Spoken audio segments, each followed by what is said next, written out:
Good evening. This is the meeting of the Police Accountability Board for Prince George's County, Maryland. Today's date is April 23rd, 2025. I'll call the meeting to order at 6:47 p.m. I'll go ahead and take the roll. Vice Chair Sanchez, Mrs. Ridley,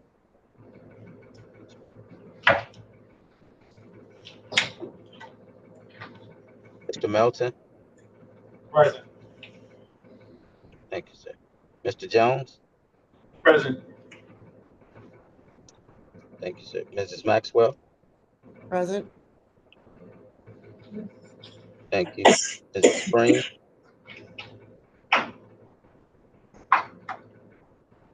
Dr. Coleman, Mrs. Bryant, Here. Mr. O'Neill, Present. Mr. James. Present. Thank you, sir. All right. And I am present. I am virtual. And I saw Vice Chair Sanchez. I am present. Thank you, sir. And I am present and I am virtual. Thank you so much. All right. My apologies for not being in person. I'm in training this week for my job, and I apologize for missing the previous meetings. I had death in my family. So I just wanted to thank those of you that reached out to me and offer your condolences. So I really appreciate that. Thank you. Next up on the agenda, the minutes, and I was told that we do not have the minutes that were not sent out. So it looks like they were from March 26th and April 9th. Is that correct? Yes. Okay, thank you. Um, so can we table the minutes for March 26th and April 9th? And then if we can get those out by tomorrow and along with the other today's minutes, well, by Friday, that would be great.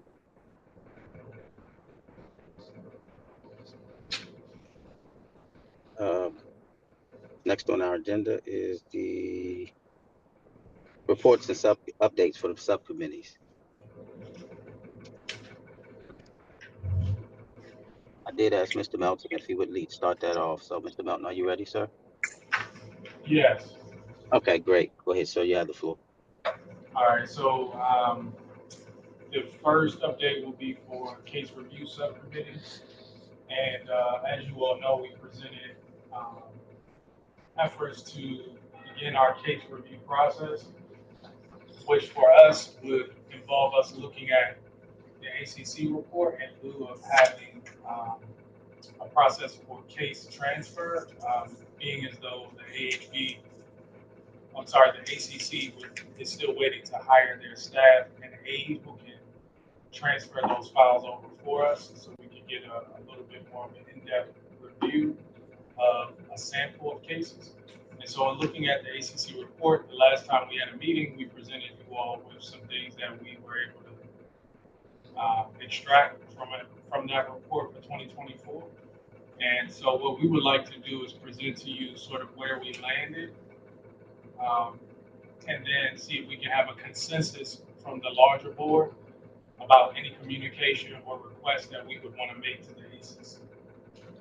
So we found that the feedback to our questions that we had, which involved internal personnel complaints, uh, we had an issue where we had questions about how complaint categories were defined, whether complaint definitions differed across LEAs, and how complaints are applied in an off-duty activity. We found that when we did have a discussion with General Counsel for the ACC, who was able to answer some of our questions, that those answers were pretty much satisfactory. We have better understanding through those conversations. However, we would like to determine if there is a way to reconcile the ACC's disciplinary recommendations. So in other words, the final recommendation from a case, and we want to reconcile that with the actual subsequent discipline that is imposed by the chiefs. So in one case that we were provided as an example, um, Mr. James saw that um, there was a category B level 2 violation. That discipline option ranges from 1 day up to 3 days loss of leave or loss of pay. So in that instance, the ACC could recommend 2 days loss of pay, right, based on what they were reading, but the chief could then impose 3 days. But we don't have a mechanism right now to see what was ultimately imposed. And so we just want to try to see if there's a way to reconcile that somehow. And that could either be something that we could determine the ACC does get that information, or that might be something that we have to follow up with chiefs to see if they have a report of all of their imposed, and then maybe sort of cross-reference with the cases to be able to compare. Um, One key point that Mr. James brought up is that there could be potentially a delta, maybe not. Maybe most cases it's the same thing, but let's say there is a difference, there might be a potential trend there. And I don't want to speak too much for you, Mr. James, but one thing he brought up was, um, what if there's a potential that some of our agents, like smaller agencies or municipalities, for the same thing, are imposing different type of disciplines in cases that are very similar, and so that there could be some bearing on that. Before I move on, I didn't know if anyone from the subcommittee wanted to add anything else. Okay.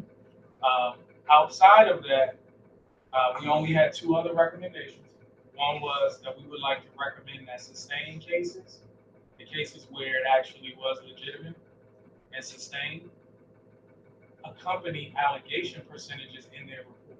So in other words, in looking at their report, some of their allegations are based on charts with percentages. Let's just use Hyattsville for instance. It might say Hyattsville has 70% of this particular type of case. But then you have to go down further to find out what was sustained. I think you should put that data together to give a more context of an accurate performance as an LEA. And so that was just a minor recommendation, and that just has to do with the format of the report. The other one was for the ACC to also adjust the terminology to reflect administratively charged or not administratively charged as the major headings, and then put any subcategories under those headings, just for it to better align with our legislation. Currently, they have not sustained, exonerated. They have these subcategories in the report, but this I think would just better reflect how we'd like to see it aligned. And those are just again formatting things. They already collect the data, so that kind of concludes the recommendations that we think as of right now would go to the ACC.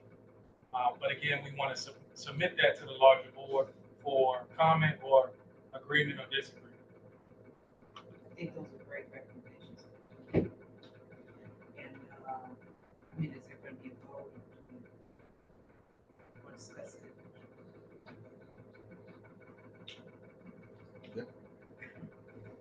Yep. Would that happen now, or would it be like on the agenda a motion? I mean, if you know exactly what the wording is, we could probably take a motion now if you want to present the document so we have something tangible. Then we could just present that and put it on there too. Yeah, I don't have exactly the language that would go to as of right now. Yeah, so let's get language that we can push forward as a recommendation on that document. So Stephanie said she didn't hear the question. The question was, would we discuss the recommendations that were just presented here right now, or would there be like at a point in the future? And the point Mr. Meltzer made was that he doesn't have the language completely ironed out yet for the recommendations that would go to the ACC. So we'll put that together and then we'll discuss it at maybe probably next or a future meeting. Yep.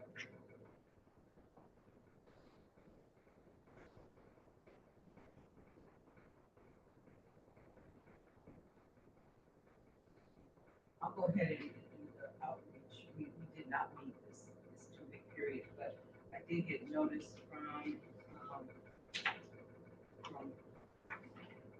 Ms. Organic that we have a poster board, which I've shown you on the, I know you can't see Stephanie, but you get a copy of it, which is a poster board that's big and it has a QR code that will allow people to scan here to get to our website. When we do go do outreach presentations, and and suppliers. And it will allow people to, both in English and Spanish, have our information and also scan it. We have to, in order to use it, when we go out to do outreach, we just check it out from here. It's about, they get it with the scan. That's all I have. Do you have something? Well, the meeting happened last Thursday. What was the? Oh yeah, that. Thank you for that reminder. Yeah, we met on Thursday, this past Thursday, with the Prince George's County Municipal Association. Yeah. So the mayors and executives of the different municipalities across the county, and just it was really just introduction with a presentation on who we are, legislation that enacted us, what the complaint process is, how to be involved. And took a couple questions that they had on procedure, and just like understanding the scope of what we have purview to do and to be involved in. And that was really it. It was pretty straightforward. Had a couple questions, but it was really just the introductory program. And I'll ask Crystal if there's anything that I left out to chime in as well. I think the presentation was really good. You gave it quite well. And this meeting was a precursor to you all working with them either as a group or individually, because that's what you said you wanted to do. And so that was set up. So I think moving forward with recommendations and all that, we'll be able to take their temperature, see how they feel about the accountability process, get insight from them. If you all, for example, come up with a survey that you want to send out to the municipalities, we now have the capability to do that. And there are two of you who are actually going to the MML, the municipalities meeting in Ocean City. So there will be further opportunity to sort of network with the municipalities. And I think, I can't remember, maybe Mr. James can tell me what the ultimate goal is. Is it to collaborate with them or to get recommendations? I think when we talked about it last, we talked about sending a letter and introducing, but we said, how about, we need to meet with them if we have issues, concerns with their agencies, and their feedback. So, and asking them or, making requests of municipalities, police departments, we at least need to introduce ourselves to the leadership of those municipalities so they know where it's coming from. So I think it was, even to Mr. Melton's point, some of the things that we're talking about making recommendations to, we at least need to introduce ourselves first before we send a letter that potentially ask them for collaboration and cooperation. It's important that we make sure they know who we are. And I think it'll be pretty dynamic too as we move forward. I think the way we see our relationship overlap will change a lot. And I also think as we're part of what I'm thinking too is like as we're looking for AHB candidates or as we're trying to get the word of people to be involved, it's a good place to send some materials for them to disperse through their networks and in their respective municipalities as well. It was just a virtual meeting. It was just virtual. It was a virtual meeting. I had asked for that information. I sent it out. Anyway, let's talk. So my question now is what next? Because they have asked for the PowerPoint presentation that sort of introduces the board, and I am going to send that to them. What do you want to accompany that? Well, I'd be curious, do you know if they have like a public safety subcommittee, maybe that deals with public safety issues? Because that might be the right connection for us. Because I think trying to engage every single mayor is kind of heavy, but they probably have a subcommittee that deals with public safety issues, maybe. Do you want me to ask? So follow up if they have one, maybe we can just connect with the chair. I think that conversation would make a little bit more sense. And maybe we can invite them in then and have like a meeting where we have a conversation with them just to see it from their, just to get information from them. I would probably add to that if they have like a community board or some advisory board, because some of the cities mentioned it. So that may be something to, again, make a connection with us and collaborate. Yeah. I think those are great groups for the outreach committee to be able to go to their meetings or engage people who are very connected. Great. Okay. Kevin asked me to take over while he gets to the hotel, so I will run the meeting until he gets on and tell me to stop running the meeting. I know we have an update from I'll do legislation. that. Yep, you have the legislation recommendation subcommittee update. There's also an email for you. The main portion that I wanted to make sure that the board was kind of updated on was the closeout from the recent legislative session. And so the couple paragraphs there lets you know there was one bill that kind of had some direct impact, or at least within our purview. It has to do with the time limit for filing administrative charges. We've talked about, heard about the year and a day issue for a while. And so this bill seeks to address that year and a day by creating some new requirements as far as when that investigative file needs to come over to the ACC, the ACC's timeline to respond to that and then disposition. So that will be effective October 1st. It has already gone through chambers, signed off, the governor signed off on it, so it has an effective date of October 1st, 2025, applying to those complaints thereafter. Of note, I do want to say that HB 985, which was a administrative charging committee option, it did not pass, but it's something that I think we need to maybe talk about, and subcommittee can definitely have further discussion as this one is likely to resurface again. There were some proposed amendments and some changes they were working through. I think it just didn't have enough time to get through the process. So I do see it coming up again, and it may be something for us to consider as we were one of the examples used in this instance, because we can get into the specifics, but something for us to absolutely keep on our radar.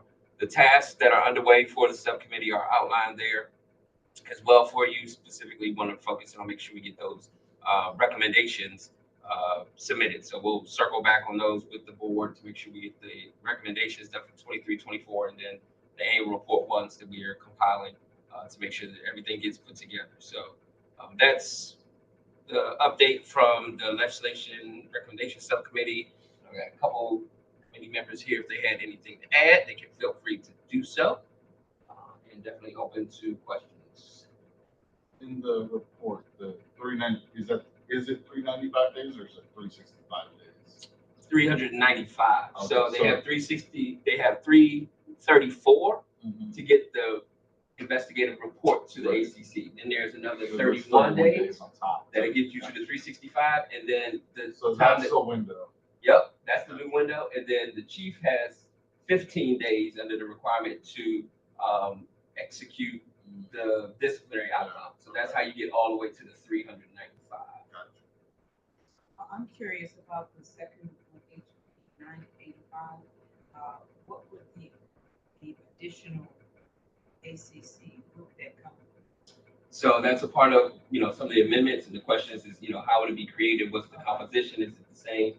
And then the need was the question of whether it was needed in order to address it, as it was stated, particularly in counties where there were several municipalities and other police departments. And so, whether that was a need to have an additional ACC. So I think, and I can grab the bill and share it with the board at a time where you can kind of see some amendments and where things were going. But I think it will show up again, so I think it's something for us to keep an eye on. Did it move out of one of the chambers? It did not move out of the chamber. It didn't get all the way out of that. So then, did it get out of committee at all? No, it didn't get out. It did not.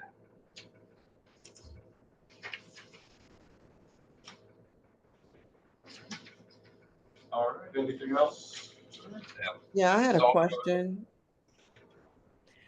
Can you hear me? I had a question on that, and I think maybe it was answered. I was wondering where that came from, how it originated, but I think it was just answered. It was based on the size and thinking they may need an additional ACC to review cases. Is that what I heard? Yeah, I think the premise was that there were some places where there was a backlog. And so the idea was if there was a second ACC that would help address the backlog and get some things addressed as well. Okay. Both addressing the year and the date requirement, but just the volume in some instances where there was a concern. Okay.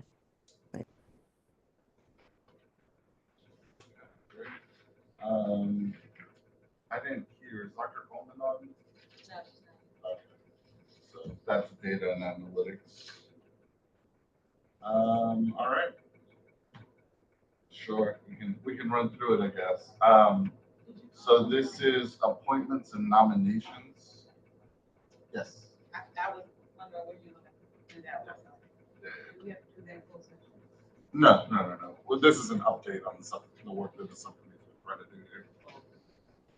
So we did get a list from Ms. Rolls of everyone who was interested, and actually we had more than we thought we would have, which is a good thing. So really, I think what we're faced on that's kind of tough right now is it's a hard deadline because the training happens next week. And so I know they want names if we're going to send people. And we were trying to get together a process by which the subcommittee actually took a look at the resumes. We have 5 candidates that I think we were all in agreement that we wanted to interview. The question then came down to procedure of the interviews. So all of our interviews under the Maryland Open Meetings Act requirement, we have to open a meeting, go into closed session, do the interviews, come out, do a summary, close the meeting. It doesn't matter if it's 3 of us or if it's all of us, that's going to happen, right? So the quorum, it's not a quorum issue, it's just board business. So we're kind of up in the air here trying to figure out really, and I think this is a discussion where we wanted to bring forth the work that we've done so far. Mr. Melton was traveling. I've been slammed at work. I know Mr. Jones was slammed at work too. So we tried to do this as best as we could over email, but I think it's time to bring everyone else in to try to figure out if we have a consensus on moving forward, and then maybe get an update to see if we're still even in the timeline to be able to do it. Okay, that's nice. So I do have an update, and I do have good news. So they did email today to say that they will have one for August, some training. So with that said, we're still short some members. Through that. So, but we have 2 of the, I think 5 that you all narrowed it down to. They said that they can attend training next week. Okay. So that's where we are now. Just want to move forward with those 2, and then in August We could have everyone else for that. right, if Okay. that's what you want to do. So they are definitely asking for names. So So here's, I guess, where we've kind of landed at. We could have interviews the next either tomorrow or Friday of the 2 people that we know can make it. It's not that we have to appoint them, but if we know that they're available for that training, we might as well go through them first. And if we like both of them, if we like one of them, that's great. Then we can forward their names as soon as possible so they can attend that training. So you say it's 2 that can do it next week, or 5?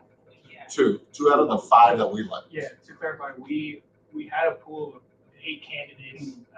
The subcommittee reviewed each person's resume, their letter of interest, and then we came to a consensus on basically a top 5 that we felt comfortable bringing forward to the rest of the board.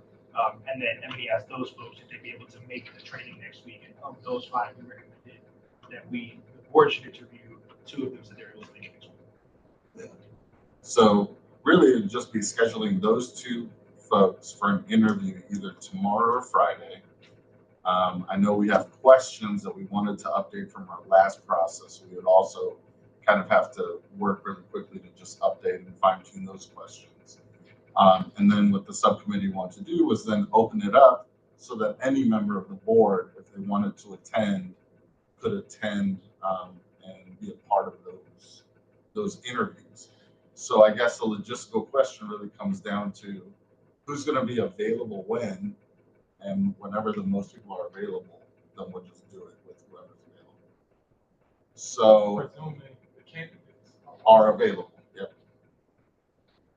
So I guess I know that I'm not available Thursday during the day, but is anyone available tomorrow during the day?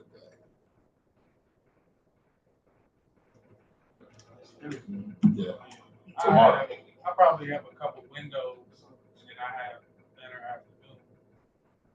Then Friday is pretty wide open. I have a lot of flexibility. Yeah.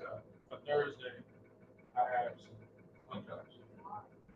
Yeah, tomorrow would be probably too soon. Yeah. So let's say for Friday. I don't think tomorrow is a good idea. Is anyone available Friday during the day? Virtually, all of these are gonna be virtual. We're not gonna do it in person. Friday during or after. Okay. Friday. So let me just take a quick tabulation here. All right, so Friday before, before noon. Afternoon. Yeah, let's break it down to chunks so we know. So Friday before 12 noon, who's available to be on those interviews? Before 12. Before 12 noon. All right, before 12. Keep your hands up for me. Ms. Bryant, Mr. O'Neill, Mr. Melton, Mr. Jones. No, Ms. Maxwell? Okay. I don't know who else is on. Are any other members? You keep putting me on that committee. Oh, no. This is just if folks are available to interview. Anyone, But I'm not anyway though, but. Just making sure. No, Miss Springs or.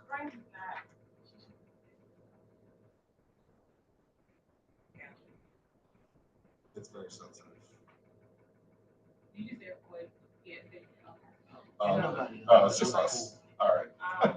All right. So that's 4 before 12. Okay, I'm not gonna be here Friday, so if Okay. you need something, let me know tomorrow, and then I can arrange whatever you all need. Okay. Let me just keep figuring out what time. What about Friday, like from 12 to 5, let's say? I see what time I could possibly be part of it. Okay. Okay. So 1, 2, 3, Mr. O'Neill. Yeah, I might. 4, Mr. James, maybe? Yeah, depending on what it ends up time slot wise. Okay, so that's a little bit better. So let's say that's 12 to 4. I'm just doing it in chunks of 4 right now to see. And then I guess the other would be in the evening, 5 to 8. Who's available then? And 1, 2, and I would be then 4. Okay. So it looks like it's gonna have to be sometime Friday between 12 and 4. That's when the most people are available. Debbie, so you could just, they will hold slots. I mean, they'll do it as late as what, Monday? You give them. Well, I've already asked for the whole slot, they have the slot held, they just. Oh, okay, they just need the names. Okay, Yeah, okay. Yes, the training starts on Monday. Starts 29th and 30th, I think it's Tuesday. Tuesday, Wednesday, So Thursday. that's next Tuesday. Yeah.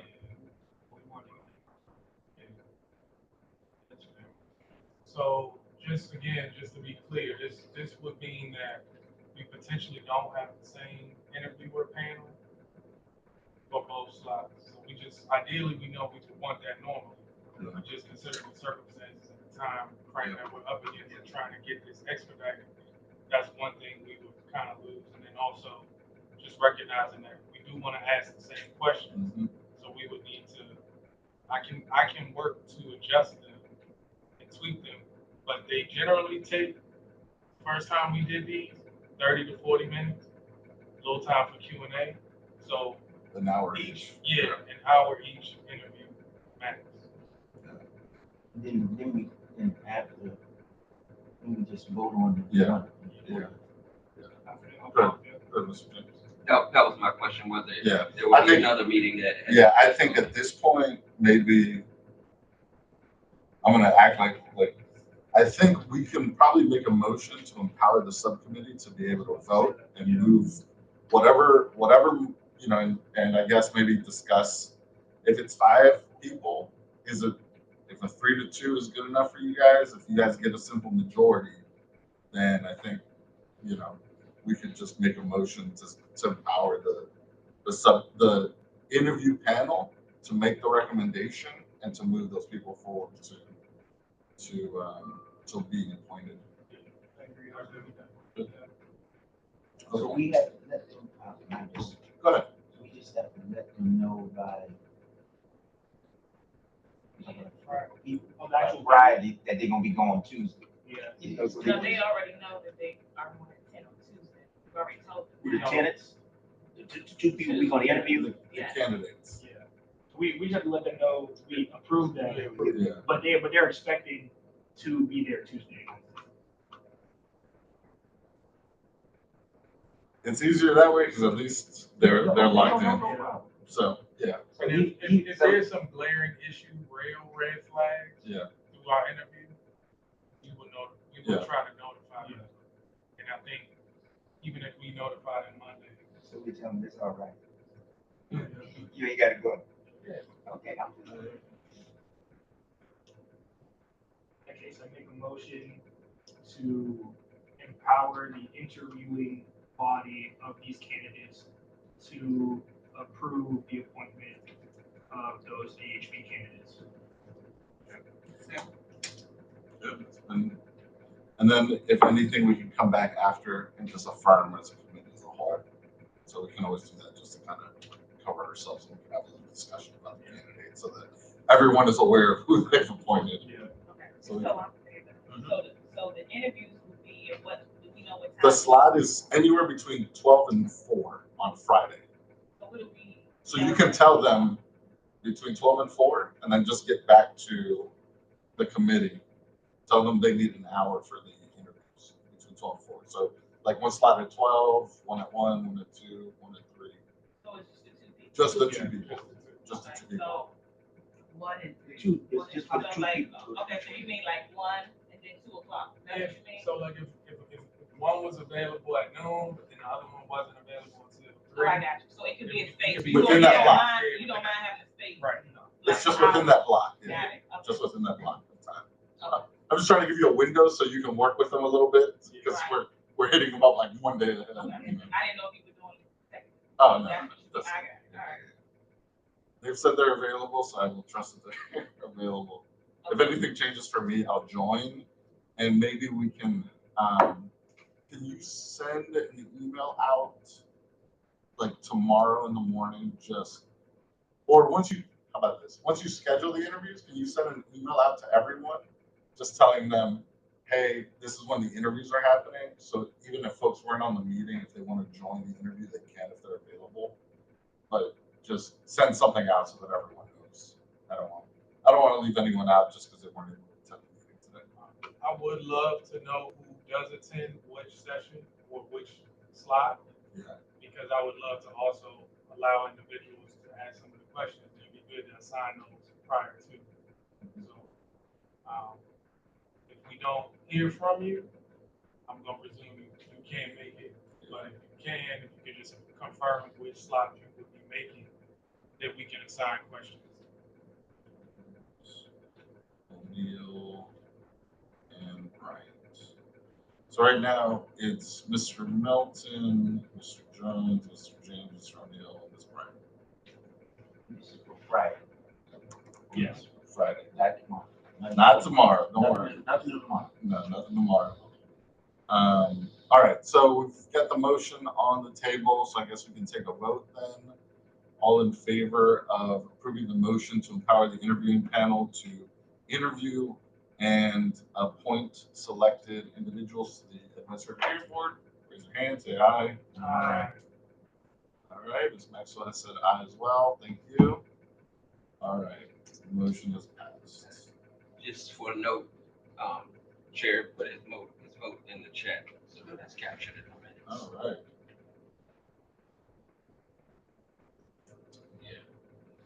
Chair votes. All right, very cool. All right, I think that's all the subcommittee reports then. So we're good. All right. Moving forward, I don't know if the chair is back on to do the procedures. If he's Mr. Vice, available. can you go ahead and continue, sir? I'll let you know. Thank you so much. Sure, no problem. You're doing, No. sir, such a great job. All right, let's see here. All right, so next on the agenda is the policy and procedure document. Let's see. So the document was emailed out to us today.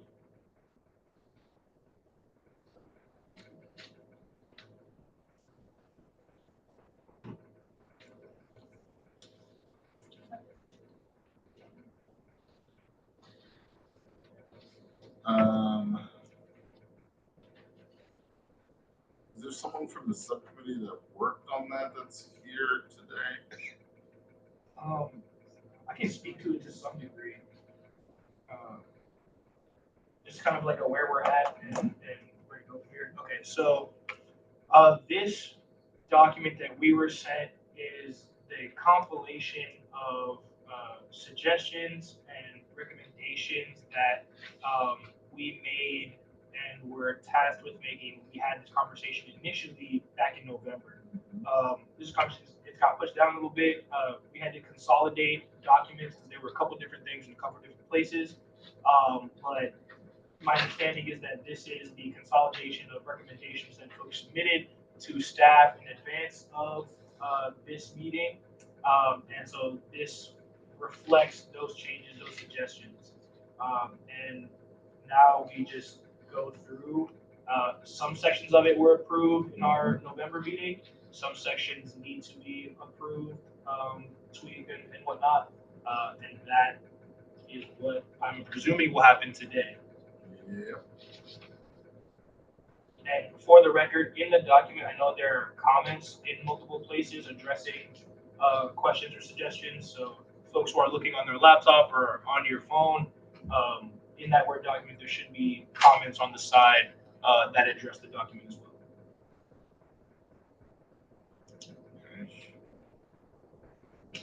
All right. So I guess I'll just start at the top and we'll work our way down. Article 1 was agreed to already. Article 2 was agreed to already.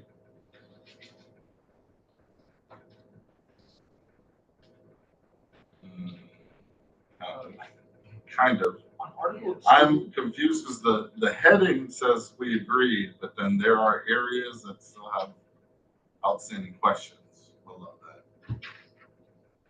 I think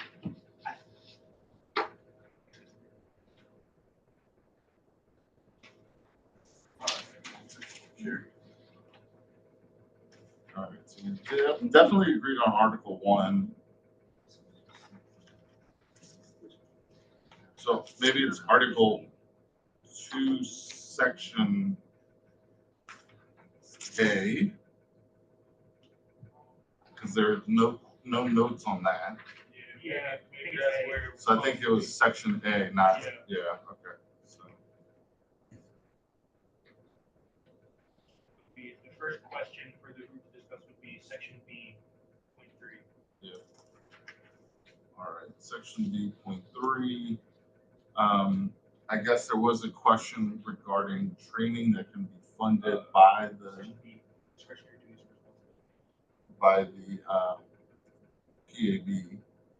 And where have we come down on that? That is only anything that's mandated by legislation. Well, PAD doesn't have an actual AHP. But we do fund, conferences. So, and then if we have, PAD training, we had training last year. Mhm. Like, they had a different place, but something like that, yeah. Okay. That would be approved. If it's some, okay. So it would be the approval. Who would be the approving? Who approves whether it's funded or not? Well, I would approve it, but typically those are the ones that we are approved already to fund. Right. Conferences. So who? And it's the PAD, training that they have once a year. Okay. And it seems like a question out of curiosity, Yeah, more not a so than recommendation. policy. Yeah. I will say if we want to address that piece and if we technically don't have required trainings, it could just be changing it to attending trainings like as able or as possible instead of saying deemed necessary. But I also personally don't think we really need to change it to it. Yeah. I think the language can remain the same. Is there anyone who has any problem with that language remaining the same? 10 trainings deemed necessary by the board chair, directed by the Maryland Police Training and Standards Commission or local governing body, which I'm guessing would cover all legislation that could be county or state legislation. Yes, Ms. Maxwell. Sorry. I'm sorry, where are you? Article 2, where are you? Article 2, Section B, subsection 3. Okay, question by Ridgely regarding what training can be funded. Okay, attend training. Okay. Attend training is necessary to avoid gratifying. So it says question by Ridgely regarding what training can be funded by PAB? Yeah, basically, what she was asking was trainings that we would get paid to attend. It's a, I guess it has to do with the stipend. She was curious as to, are these trainings that we will then be paid to attend, like we get paid to attend these meetings? Okay, so if that's the case, if it's deemed necessary by the board chair, then wouldn't it be? I mean, if it's discretionary, then probably not. Yeah, if it's necessary, I think that probably meets the I mean, that requirement. should be that should be the kicker in terms of whether it was required, so deemed necessary. Right, and then we could always ask for that approval from, I guess, the IG's office. Is it like, Well, it would go to, the Office of Budget Management. Okay. It would come through us to them. Okay. They would essentially have to do it. Yeah. If, right So we could now- make the request. If it's something that we deem is necessary, we could send a request saying, we have deemed that this is a necessary thing. And then they would tell us if they approve it or not, right? So Well, it's deemed necessary by the board chair, right? You said we. yeah, I just meant as the board, we Okay, could. no, okay, I'm just being, okay. Yeah, no, absolutely. Yeah, what I meant, when I say we, I don't mean the training itself. I mean us asking for the training to be a paid training. Okay. Yeah. But some trainings that the county give to civilian and board members Yeah. is not fundable. Mhm. IV, the civilian, what's that stuff? You go every Monday. Stuff you start every Monday, you get the certificate. Yeah, citizen command. We ain't getting paid for that. Yeah, because that's not necessary. Yeah, but that was the reason that came. Yeah, Was the yeah, came. We don't get paid for that because anybody, civilian, can go to that training. That's just on your own time, voluntary. All right. So we're good with the language on that number 3 then? Yep. Okay. And then I see a standing question on perform other duties as assigned by board chair. I think that's you, Mr. James? I think the comment is given to me in the draft recommendation, add language approved by board, including but not limited to. And I think the draft language was never created. So that's where my question is, where is the draft language? Because that's what came from our discussion in November. So to my understanding, the committee you guys haven't met since November. Okay.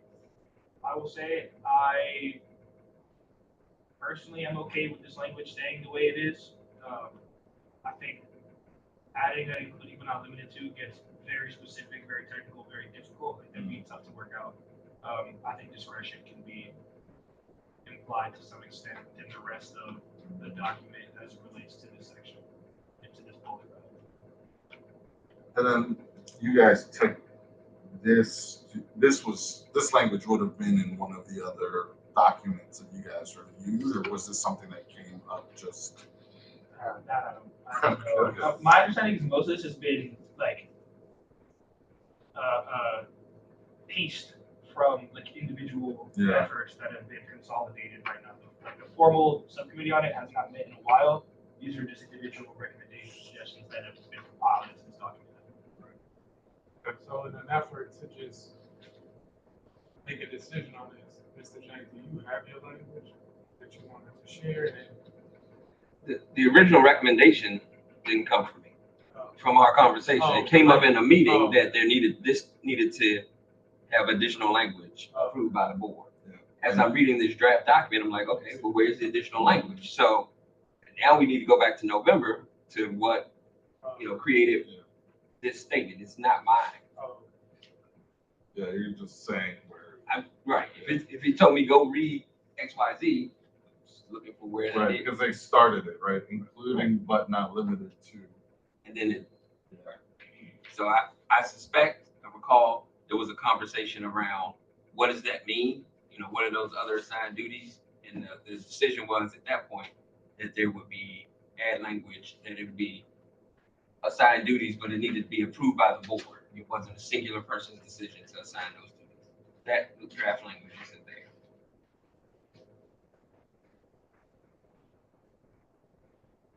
Is there anyone here who may have made that recommendation? Um, I don't know, Ms. Maxwell, if your hand's still up from the same thing. Yeah, my hand is up. Obviously, I wasn't here to make the recommendation then.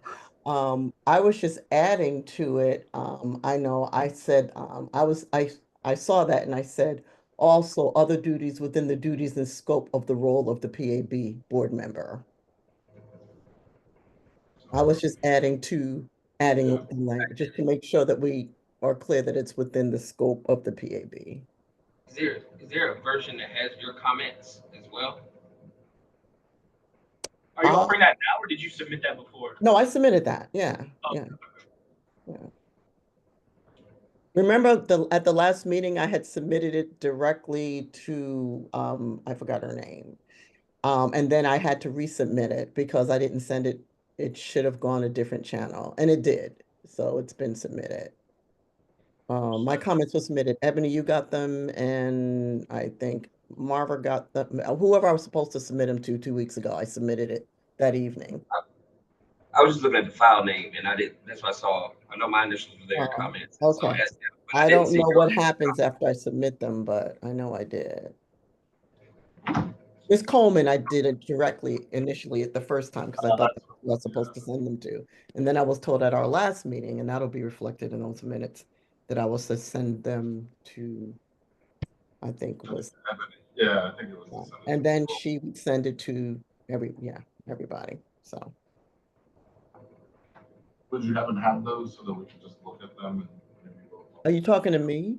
No, I'm sorry. Oh, okay, I left them out. I have to go look at my, I just sent them to you, or I sent them to me.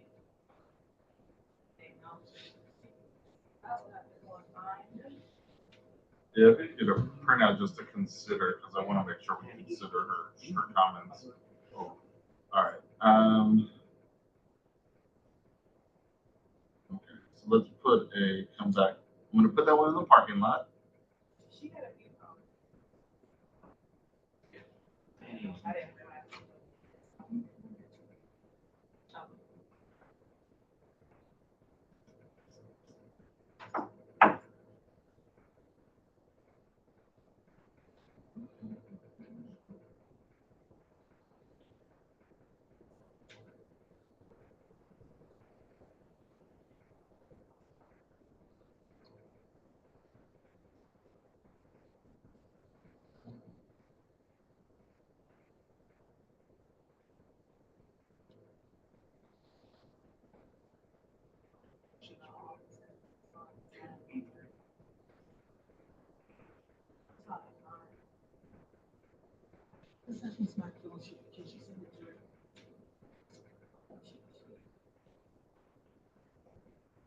I'm sorry, are you talking to me?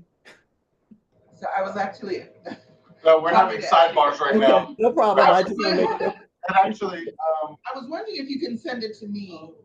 Well, Crystal. no, I want to send them the proper way because I was told 2 weeks ago to send them to You have it, Ebony, I think, however that route went, that's what I did, and I know they were received.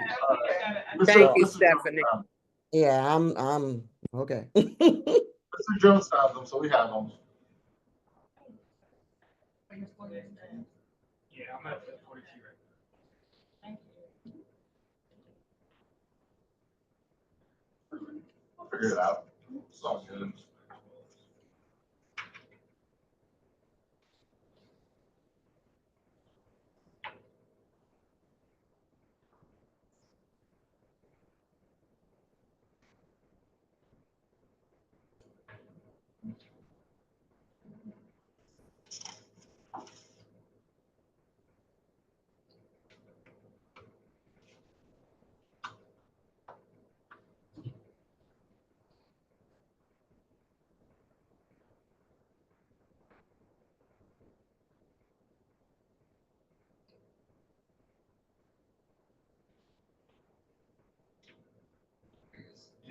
trying to use some of the time. Yeah.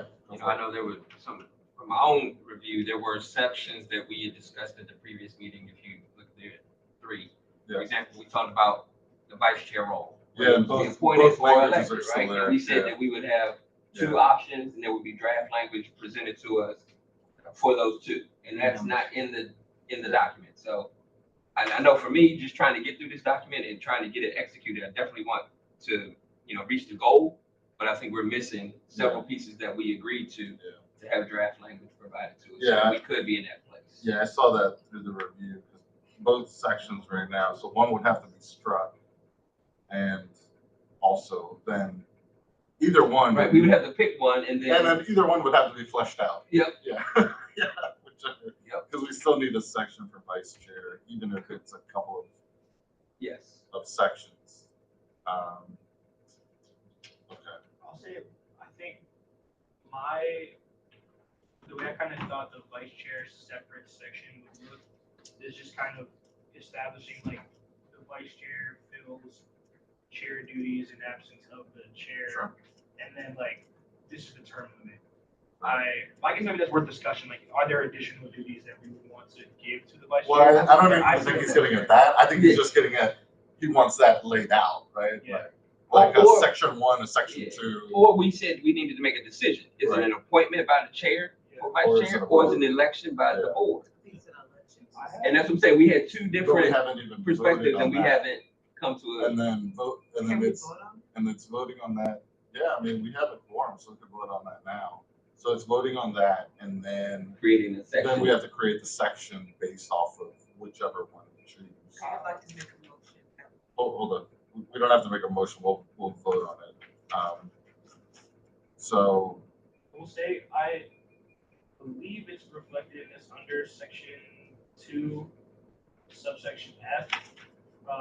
At least I wrote out vice chair, and the vice chair shall be voted on by a majority of the board to serve as presiding officer in absence of the chair.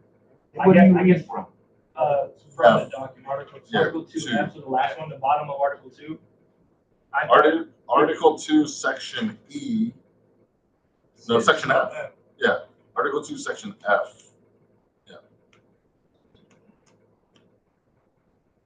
But that, Okay. that sounds like if the chair is here. And then I guess that's the rest of the question. I envision or I understand the vice chair role to basically be when the chair is not here to execute his duties, the vice chair fills the role of the chair position so that the board can conduct our duties. Even if that's true, how does someone get that appointment? That's But that's why it says voted on by a majority of the board. And then the next piece is the vice chair is responsible for executing the duties of the chair as outlined in section E in their absence such that we can conduct business. So I guess I'm saying if we think that there's more for the vice chair to do, then I think it's for the larger discussion. You should put ex parte member of all the subcommittees. I think I understand where you're going.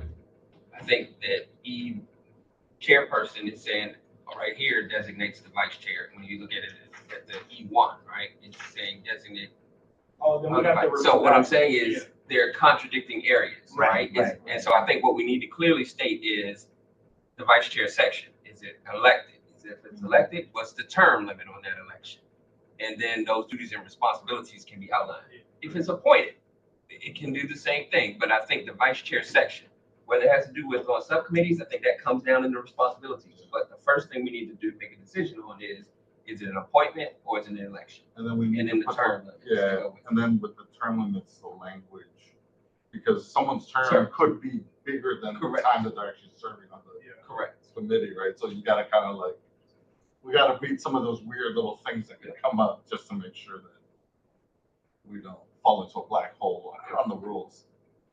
So then the first thing today be then agree on designate or vote and then flesh out from there. That's Well, I was trying to make a motion, he said we don't need a motion. Yeah, because we're just going through sections right now. No, but that's not just going through sections, it's a part of our business. No, because then we'll approve the rules themselves and that'll have that in there, right?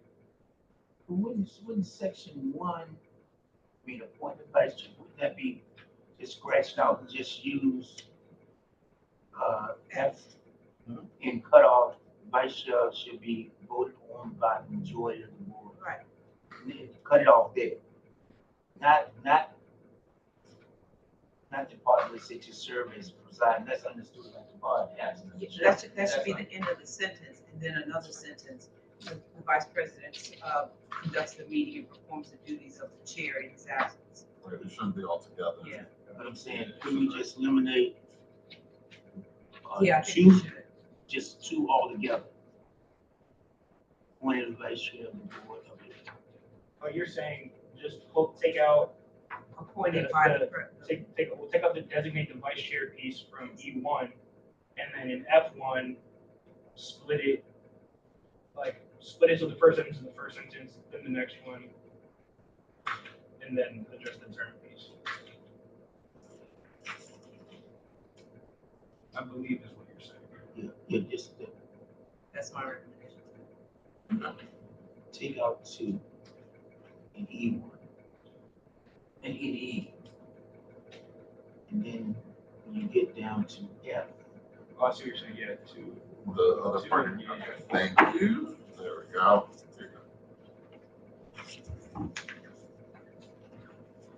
Okay, so let's finish up with that section 5 and then we can move. Question, Yes, ma'am. just want to make sure I understand. So we're taking out E2, appointing We the. haven't gotten there just yet. We were just That kind of was just spitballing recommendations. ideas. Okay.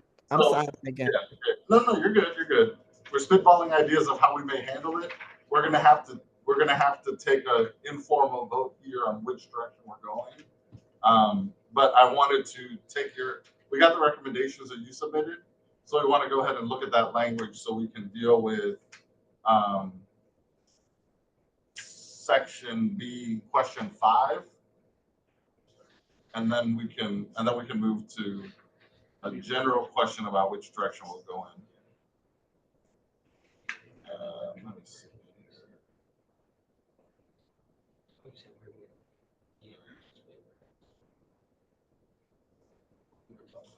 So It's your second recommendation. yeah, it's the second recommendation, number 2 on that list. So it's really then to add perform other duties as assigned by the board chair, comma, within the duties and scope of the role of the police accountability board member. If we put that, do we have a place where it says what we do? So just from a practical standpoint, I just want to make sure I understand what that's saying. Yeah. So if the chair were to say, Lafayette, he's clear off the table, then we would have to put that to vote, that he asked me to do that so that I could go do it. Because it has to be approved by the board. Like I'm trying to figure out what the approved by the board portion of that means. Well, maybe we not add as approved by the board, but within the scope and duties of the role of the police county board member. Because your job is not to be on the table, so we just put Okay. the second sentence where she said within the scope of the roles and responsibilities. Yeah, it's just that approved by the board. Yeah, the Yeah, I approved don't by the think that's- board, I don't think that's. I also think we could maybe say perform other, like maybe adding the word reasonable before duties, just to imply again within the understanding, because to your point, we don't have a specific list of things like board members do XYZ things. So I think adding a word like reasonable duties gives some level of discretion and understanding of what we're implying in that, and then with the rest within the duties and scope of the board. If that makes sense.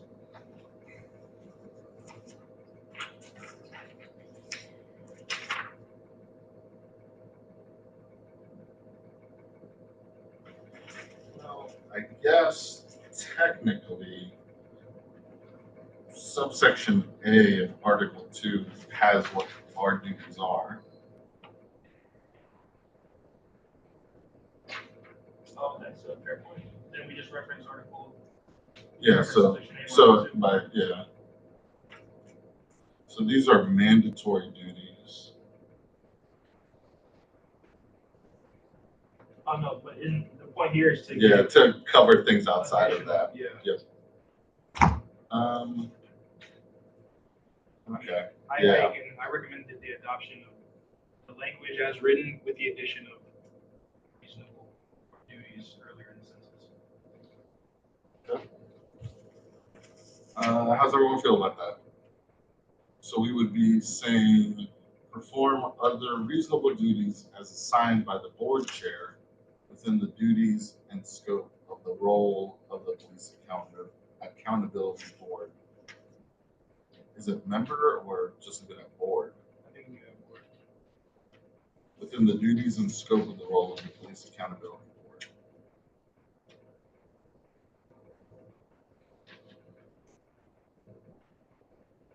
I feel good with it. Where's everyone else? Thumbs up, thumbs down. All right, Ms. Maxwell's good.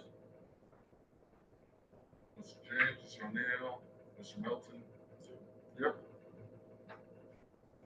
Mr. Chair. All right. So we will make that. I guess we should assign someone to be the scribe for this. I can make that edit. You'll make the edit. I can commit to making the changes. Okay. Fantastic. Yeah. All right. So then that's we're adding other reasonable. There you go. And then within the duties and scope. Okay, fantastic. All right, so then let's get to chairperson then.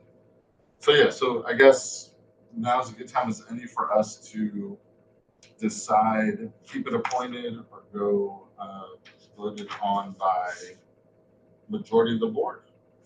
The vice chair. Yeah. I think that's easy enough. I think it should be voted on by the board. Okay. Anyone opposed to that? Okay. So we're taking out So first we'll eliminate 2, right? 2. Yeah. Not 2. No, E2. So that's E2.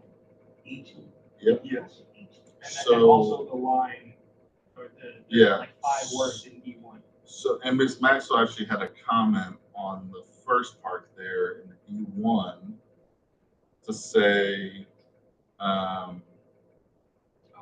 if the chair is not available to preside in his or her absence, the vice chair should assume the role, not by designation. So yeah, so if we add it into that section below, then we can eliminate that's yeah. So that's what we're doing, Ms. Maxwell. Yes. Her 4th note also goes at that point, and we'll address further down too. So I guess we would just want to add language of assigning a member of the board. The chair still has the ability if the vice chair is not available, right? So what was she saying? What was she saying? So like you would take out the presiding over all meetings of the board, this for the chair, in her or his absence, designate the vice chair or other member of the board to preside over the meeting. So then are we striking the entire number 1?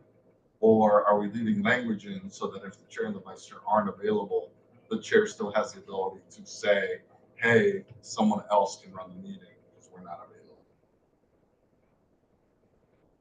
I see what you're saying. Because that language was in there I would too. want to reserve that ability to still have meetings and go over them. Yes. Designate. We can say designate a member of the board to preside over the meeting in the absence of the chair and vice chair. Which number are you at? We're in That's edited E1. E1. Yeah. E1. So I noted your opposition to the electing the vice chair. No. Just messing with you. So we've moved on. So we've agreed, unless you had any. Okay. So we're just cleaning up the language on E1 right now. So we're going to get rid of E2 because that doesn't have to be in there because the vice chair will have their own section. But on E1, the conversation that we're having right now is just fixing the language to eliminate designated vice chair, but leaving the option to designate another member of the board to preside over the meeting if the chair and vice chair are not available. Yeah.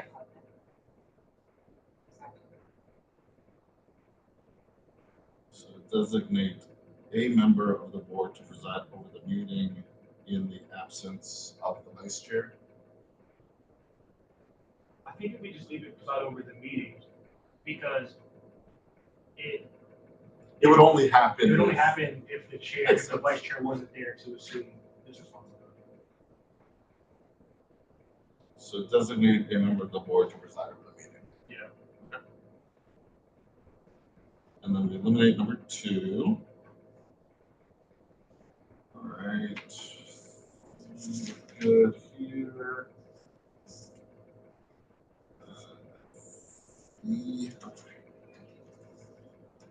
All right. So now we're at number 6. So we are at. Wait, one clarification. I think there's a question on E3. Sorry. In Calling for additional members, providing. Who is bringing that? Yeah, I think the question. Oh, here is- question. Yeah. That's on the other page. Yeah. That's different. Question whether this should be in 2 sections. I think that's acknowledging that we have a separate section that establishes meetings and rules. So this might only need to be call additional meetings as needed or ad hoc or something along those lines. But most of that sentence I think just needs to go away. Could we refer it? Where is that? That is Meetings, schedules, and Article notices. 3. Yeah. So number 3 is that with the meeting on. Call for additional meetings. Yeah, like the interview, that would be a meeting in that, or like that would be an example. It would be, yeah. Good thing we haven't passed this yet. Yeah. Yeah, I'm just saying, I mean, it's in there, but it's restrictive enough that it would not be doable. Yeah. So are we still good with that language being in there? So we're saying we're gonna eliminate it. Are you saying calling for additional meeting provide the No, 3-day we're notice? just saying that my understanding is that the position would have the authority to call for additional meetings. Right. They're calling for that. What is, as far as the response, what is the process and procedure for calling additional meetings should be under the meeting section. Okay, all right. But just here's what it says, has that role. You know, the only thing was that looking at this, should that 3-day notice be dropped? Well, that It exists. has to be. I mean, because we did a meeting just now on Friday, Yeah, and yeah, it's not 3-day notice. I'm Yeah, just yeah. saying, He's No. saying we wouldn't pass. Yeah, we wouldn't be able to do that. Right. Oh, since we haven't passed it. Right. Because all of that is already laid out in Article 3. So really, yeah, it would just be calling for additional meetings. That's the only Leave that, sentence. and then address the rest of the meeting. Yeah, yeah, Right. What, does that comply with the meeting? Because the interviews are not open. Still, what we're saying They're is, gonna put a public notice out. Yeah. 500. Yeah, because see, when we interview, that's a problem. Yeah. Because we're contacting the public for them to come, be available Friday. So when we do the meeting, we have to announce it and go in the closed session. So then, doesn't that require we have to do everything? So yeah, Not They- right now. That's the new law. Once we pass this, yeah, that's what we're gonna address under the meeting section. we can do that now, but not later on. Okay, all I was asking was, does the open meeting, does our governing, does it say that? Oh, 24 hours. 24 hours? generally accepted as that minimum. 24 hours. Generally, It's generally accepted as 24 hours. it says a day. I'm not going to go over 24 hours. A day.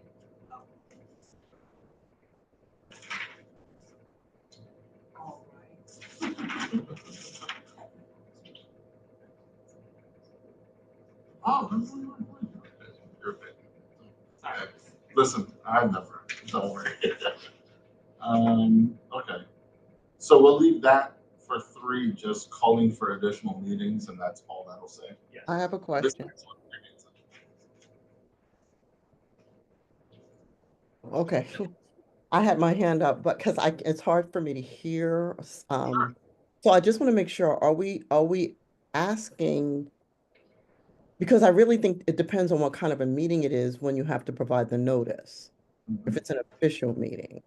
So I missed some of the discussion back and forth. Are we Sure. saying that all meetings have to be provided with a notice in an X amount of time, or public meetings or official meetings? Like what are we saying?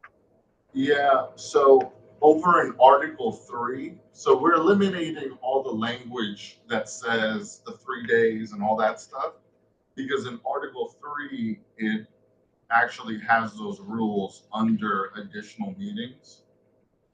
So we can schedule additional meetings either by the chair, by a vote of 2/3 of the board, provided at least 3 calendar days written notice is provided to the board, and 24 hours notice is provided to the public via the website. Okay. So that's the official language that exists that we can get to in a moment if we want to make changes. But No, okay, I And just want to, Stephanie, sometimes, I'm sorry, because I'm having trouble hearing, yeah, but me too. sometimes you can put a notice even if it has to be taken off, like a general notice, if you think you're not gonna meet it. And as Okay. Carlos said, then come back and be more specific once you know, so that you make sure you at least give, and it can be a really skeletal notice. Okay. All right, thank you. yes, yeah, and it looks like the 3 days really for us, the public is a 24-hour. Yeah, well, here it says 24 hours. We may want to change it to a day. Here's the difference. We can get as exactly as we want to get here. Okay. All right. So everyone's good with that change? Any opposition to eliminating 3, everything except for calling for additional meetings? All right, we're good there. All right. Next will be number 6. Transmitting to the head of LEAs, the county executive, and the chair of the county council any written reports and or recommendations of the board, to whom documents are submitted to the council needs to be clarified by the council. So I think, so for the comment right here, Mhm. it says that it's transmitting it to the county executive, the chair of the county council. What I'm saying is the chair of the county council may not say it comes to me. It may be it goes to public safety. So this is just telling us it's only going to the chair of the council, where it could be someone else. The council may direct us to do something different. Public safety committees. I think, Right. So it's, for me, it's the county council, not necessarily the chair, right? And then we can follow the process that's outlined for us. But this tells us that it's going to the chair of the county council. yeah, I agree. I feel like you should just say county council. I do think we should send it to each county council member regardless, still following whoever they make sure to tell us, like, if they do, we need to make sure this person gets it. I still think we should send a copy to each county council member regardless. But to your point, yes, I think we should just say county council there. Because they have an administrator, right? So we would send it to the county council administrator who would disperse as well. Yeah. Okay. Is there any opposition to changing that language then to just say and the county council? Yeah. And I'm guessing this is just me being real nitpicky about it, but I guess it's understood that it's Prince George's. Yeah. Just making sure. Fair question. So fair question. We're talking about transmitting any letters or recommendations. Any written reports and or recommendations. Yeah. So our annual report, any additional we make, and then any recommendations. So now, how that relates to what we have in the past. So we don't have to wait to get approval from nobody. You know what I mean? So we have correspondence. Only to the extent that we approve the report. I mean, if the committee approved in the past, what the problem was, it was this mysterious person we had to get approval for to send communications to the county council or response to a delegate. I mean, do delegate recommendation, remember that? Yeah, I see So what you're what I'm saying now is that this is what we're getting ready to say. When we do recommendation, we don't have to wait for approval from nobody else. We're sending it out. We're sending it out. We don't Right. have to wait Well, for approval from right. the IG or public safety. That's what we're saying there. Well, yeah, and with the recommendations that didn't go out, the issue wasn't that they got. So we went through that before, and then we approved it, and it should have been taken care of after we approved it. So so when we vote on it, all those issues should be settled. A document that we're voting on should go through whatever it needs to go through beforehand, so that what we're voting on is it's done, it gets signed, and it gets sent. And we've also So that talked should be the about having process. that like ask for a response date and like double check that staff will report back when they've said something on the next meeting. So Just making sure that we have confirmations on those. Yep. yeah. Okay. So we're good with that then? We're just eliminating the words chair of the. So it'll say transmitting to the head of LEAs, county executive, and the county council any written reports and or recommendations of the board. Yep. Okay. Good. Number 8. Performing or delegating to board members, program administrator, program assistant, administrative aide, legal counsel, or other staff members, such other duties and responsibilities that may be necessary to ensure that the board complies with its purposes and objectives.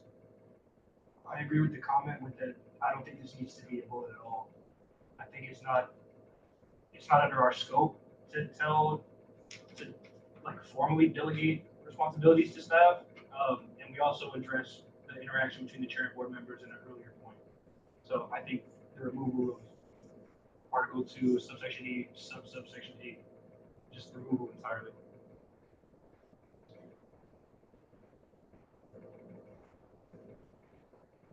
So, performing delegated to one of us, to the staff, things that have to be done.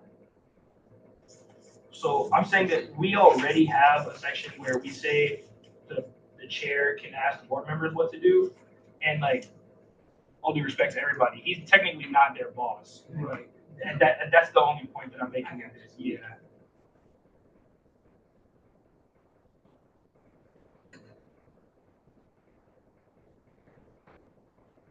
So you're saying eliminate it. Just take All it right, out. I'm sorry, it's hard for me to hear. Where are you now again? Number 8. Number 8. Number 8, thank you.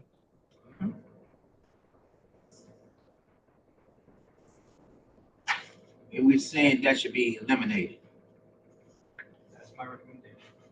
All right. Any opposition to eliminating number 8? Okay. Or any further discussion, I should say. Okay. Take it out, Mr. Jones. Take it out. Sure. All right. Now we're at F, which was There's a question under 9. Oh, boy. I keep just wanting to go to blue. I've got to pick. I've got the notes so they're highlighted, so my eyes automatically skip over. All right. Presiding over conduct and decorum of the board at any time while the board is in session. Also discuss whether we should add a section for the vice chair. Yeah, I mean, I think whoever's presiding over it would just. That's fine. Yeah. Right. All right. Oh, yeah.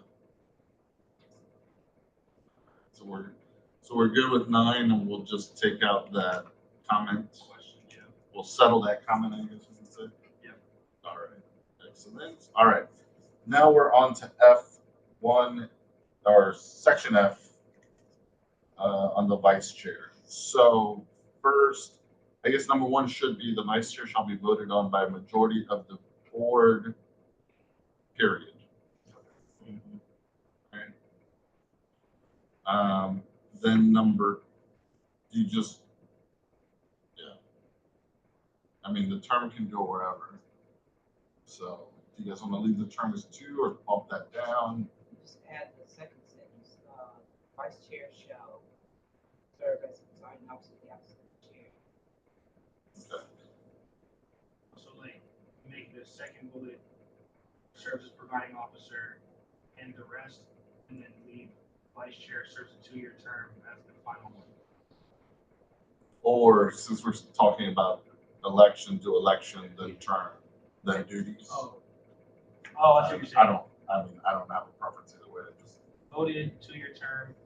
The question I did want to have: Do we cap how many times a vice chair can serve as a vice chair? 2 consecutive terms, 4 consecutive terms, something like that. It's something for consideration. I think it's, one of those things we'd have to talk through. Yeah. To make that decision. because we're capped at 2 terms as members, right? Yeah, 2 4-year Yeah. 2 consecutive. 2. Yep. So I only think just a little bit of wordsmithing. I would say the chair shall be elected by a majority. Vice vote. chair. The vice chair, thank you. The vice chair shall be elected by a majority, majority vote as a board. It shall be Elected. elected. And I didn't know if we needed to specify that when that would happen, because right now it's just kind of left open, right? And is it How about the beginning of our fiscal year? The calendar year or the fiscal year? Well, I think based on where we're going, it should happen when the seat is vacated or when term ends. Because if you pick a calendar date, that may not coincide with. We'll just need a sunrise clause in there to create the first one, and then after that, Well, you said instead of voting, what you want to say? elected by a majority vote? Well, wouldn't then the prerequisite for nominating a person to be the vice chair be that he have at least 2 years remaining on his term? Then I think you're getting into what's the criteria eligibility for someone to do that. That would be up to this body, but I think we could, like, if the position's vacated, it needs to be filled, and I think Provided that person has 2 years remaining on his term. I'm sorry, can you speak up? I didn't hear. Sorry, yeah. No, So what I'm saying is that, so if the new person would have to have 2 years left on their term. well, I think if the position is vacated, like, let's say, with whatever we determine the window to be, like, if there's 1 year left in whatever time needs to be filled for the vice chairmanship, that person might have a year and they can just fill it out for that time period and it finishes out. So I don't think it necessarily needs to be 2 years. Okay. So in the case of vacated, I think when did we come into existence? Like 2022? Why don't we could maybe retroactively think of it as every 2 years from when we started, so that you're cutting in half like chairman terms. Or when did the chair start? I guess I think it roughly October, November. It was Right? November, I think, of 22. Yeah, it was winter. Yeah. It was winter. So yeah. I think that So 23. and I would say to your point on the timing, I think all terms expire with the county's fiscal year. So I think everybody's term is going to end on that June 30th, no matter where you are. So I think they're all tied to the county's fiscal year, which ends June 30th. So those terms will, to address your question of, hey, where it's going to happen, it's not like some people have in January. Yeah, no matter where your term started, it's going to end on that June 30th. See, that's technically, we was appointed in June of that year. We were in November. But then it got pushed back. Yeah. So we might as well go by June then, so that we don't have like the issue of being randomly in the middle of the year having to not reappoint someone new if they went through their full 2 terms and are done. Yeah, and then we could, I think, since we're going to approve this before then this June, we could just start. Yeah. We could just start. I would say July. July 1st. Right. First meeting after July 1st. Correct. Yeah. First fiscal year meeting. Makes sense. All right. Vice chair shall be elected by a majority of the board, period. That's 1. Yep. Um, And bump down, the vice chair shall serve as the providing officer in the absence of the chair. yeah. That's 2. Let's just call that 2. Yeah. And then we can say two, or we can say three Mhm. is vice chair responsible for executing the duties of the chair as outlined. In their absence, such as boards able to continue to conduct business. I don't think we have to do all that, just as outlined in section E. I don't think we have to have these bylaws in their absence such that the board is able to continue to conduct. No, I'm saying that part doesn't necessarily. That's I right. agree with you saying. So So we're taking out which page? After outline section in E. section E. Okay, gotcha. section E of these bylaws. And then eliminate in their absence such that the board is able to continue to conduct business. I know we've already gone past the duties of the board, but what is the trigger that requires the county council or the county executive to nominate a new person? End of the term. No, but are they New aware chair? of it, or a new person or a new chair? Yeah, It's a new, they have an appointments, there's an, not a secretary, it's a, I think that's on their process. That's not our process. I don't think we should cook in their kitchen. okay, because it took a long time to place. But I that know, it we wasn't have our, nothing for us to do. you're right, it's not our responsibility. because they have to put the notices out, then they Yeah. interview people, Okay. Yeah. all that. So to clarify the last, or the one bullet, Yeah, the vice chair is responsible for executing the duties of the chair as outlined in section E of these of bylaws. these bylaws, period, We just changed the rules since they're not bylaws. of these rules. Okay. Okay, and then the vice chair shall serve a two-year term commencing the first meeting in July. Yeah, and then we agreed it's a 2-year term. Well, we could just say the Beginning elections of- will take place on, so that way you know. Oh, yeah. Or if, So do you want to I add? guess- So there are a couple ways I think we can come up with. So these are completely just I love give it. it through. I love it. Right? Go for it. So right now, if we put it in and made it effective in July of this year, we could always use the term ending in odd numbered calendar years. Oh, I see what you're saying. Yeah. You see what I'm saying? And then that way we know it's whatever the odd It's number 2 calendar. years from here out. Correct. Yeah.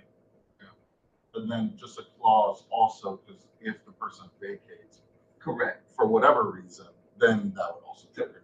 we would have an election to serve that To that term. unexpired term. It wouldn't be a new 2-year term. It would be only an election to fill the unexpired term.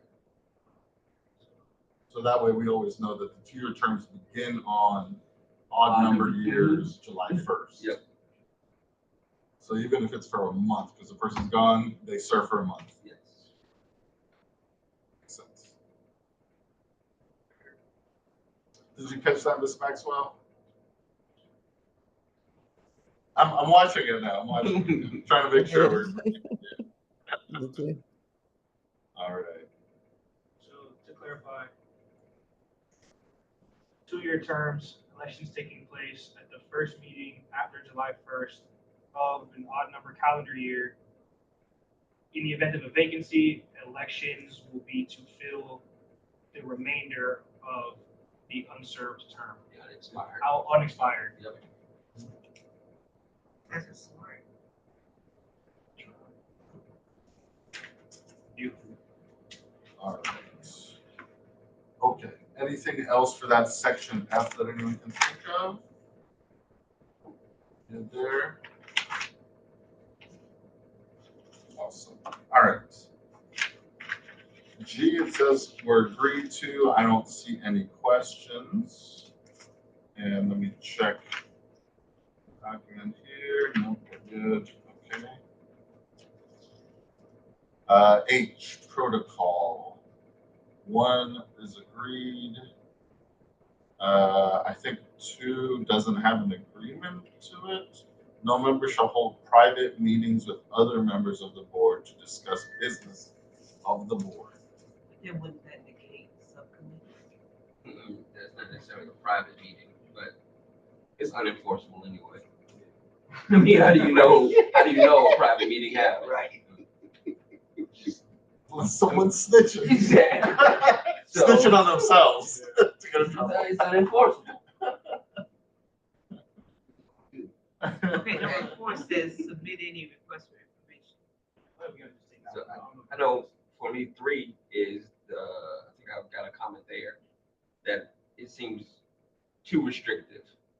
There's no member except the chair or designee has the authority to direct another board member, contractor, agent, or employee to, or take action or provide information. Yeah, that's And I noted it, there probably even before even subcommittee work as an example. Like yeah.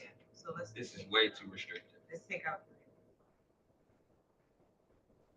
3. Any opposition to taking out 3 and 4? Sure. Okay. There you go. All right. Number 5. No member shall contact the Inspector General, Office of County Executive, County Council, or other officials as a representative of the board as it relates to official business unless directed by the board chair or a majority of the board. Only thing I see majority vote of the board. I don't know if that Okay. addition matters or not, but Yeah. It says majority vote of the board, meaning the board would have made it to formally vote on it. formally voted on someone to take action on that. So I guess we could just say approval of the board instead of majority vote. Okay. That's fine. Yeah. Good.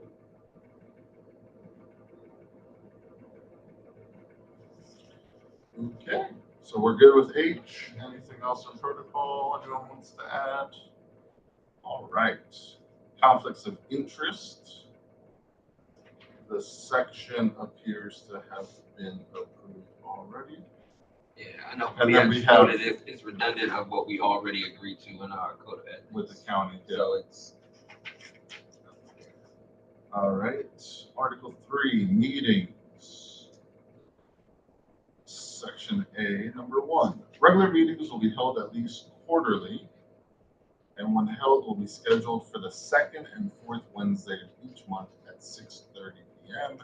in person and or remotely via secure video connection. Each member shall attend the scheduled meetings in person unless otherwise noted. In-person meetings of the board shall be held at 9200 Basil Court, Largo, Maryland. A member can attend a scheduled, I'm guessing, regular meeting virtually once per quarter. Mr. Jenkins. So I noted that there is some contradictions in these statements where each member shall attend the scheduled meetings in person, and then it says you can attend them virtually. So we gotta reconcile that. For me, I think that we should, going back kind of to number 1, regular meetings, I think we should adopt the schedule for the year at the beginning of the year, as opposed to making it this restrictive to say the second and fourth Wednesday of each month. Now, if we decide to change that for some reason, we got to go through this, some kind of process. So for me, change it actually. yeah, at the beginning of the year, we decide we're going to meet the second and fourth Wednesday for the year. Boom, we already had the public notice, and that's good to go. We don't have this restriction that says this date and this time. So I would suggest that. Then it gets into the contradictions of in person. You're required to be there in person, but it says you can attend virtually, and then it's saying you can only attend virtually once per quarter. And for me, I want to make sure that it's clear I don't think the once per quarter is a good idea, but if it is, well, got to figure out where the quarters are. Right. Where it Starts, where it ends, and Right, then right. who's and again, who's going to enforce it then? Okay, well, what should we say? Each member shall make every effort to attend in person, and if the situation arises, then I don't think. I think it should be- Wait, Okay, let's. quick point. I think with this section in particular is about the schedule and notices. There is a subsection for attendance and absences. So Yeah. I think the first point is address the point of, do we want to change the language to just establish the schedule at the beginning of the calendar year? okay, so the members shall occur in accordance with the schedule of meetings determined at the beginning of each year. Calendar? To So, but the, Like, like, you said remember January? 10, scheduled regular meeting version one support, we need to take that out altogether. Well, No, I it has to think- be at least quarterly. We gotta get, Those I are think we'll required. get there, yeah. Okay. Regular meetings, all of that, yeah, regular meetings will be held at least quarterly and when held. Okay. So period. that's where we eliminate So that. period, quarterly. Yep. And according to the calendar of meetings established at the beginning of each calendar year. Yeah, I would say something to the fact that the board, makes a decision in January of what our meeting schedule will be for that calendar Just year. have its own section. Yeah, I mean, that's just something that's one of our business items in January. is we At the adopt first calendar. meeting, Yes, first meeting of the year, the board shall. Yes, adopt this meeting schedule. yes. Ms. Melly? You had something. No, I was just kind of confirming what you all were saying. Okay. So we're saying regular meetings will be held at least quarterly, period. Period. Separate That's number point. one. Yeah, That's number one. separate Let's point. just leave that at number one. And then two B. At the first meeting of each calendar year, the board shall establish a schedule for meetings for that upcoming year. Right. Yeah. Because that way, I mean, Yeah, that makes 4 years from now, right? It's a totally different board, Yeah. and they're like, our calendars only work for Thursday. Right, I'm just saying, we Yeah. talked about, do we go to once a month, okay? Yeah. Now you got this document that Yeah. tells us we're doing this, now we gotta go change this.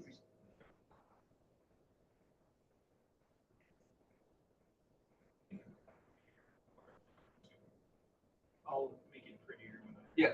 Yeah, no, we trust Great stuff.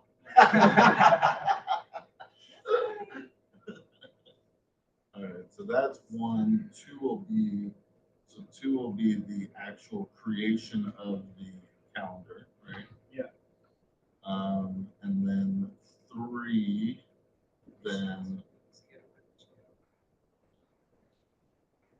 well, we still have language. So do we want to keep any of that other language and make it? Should we continue to have it here? Should we state that?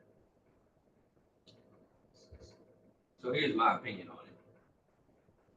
I wouldn't limit us to having board meetings only here, especially if we decide to do something in the community. Right, so if we decide to have a board meeting at a community center, this limits us to this place. I don't want to be that prescriptive and restrictive. Well, it does say unless otherwise noted. Yeah. I'll say, I just think the rest of the piece is just unnecessary. I think that each member shall Too attend, prescriptive. we have to talk about that down there. Yeah, I just don't think we need it. Okay. And to your point, Mr. Brian, I was looking here further in the future because I can see into the future. It says to the extent possible, all board members should be punctual. So there's language. So we can get to that, bring that up if we need to. All right. So removal, Yeah, so I guess we're taking out, yeah, when held, all that. We're taking out day. In person and or remotely via secure video connection. Does that need to go? Now that I'm looking at the language, does that need to go up? Regular meetings will be held at least quarterly in person and or remotely via secure video connection. I think that's Is that necessary? I feel like that again goes towards attendance and quorum. I don't know that we need that here. Okay.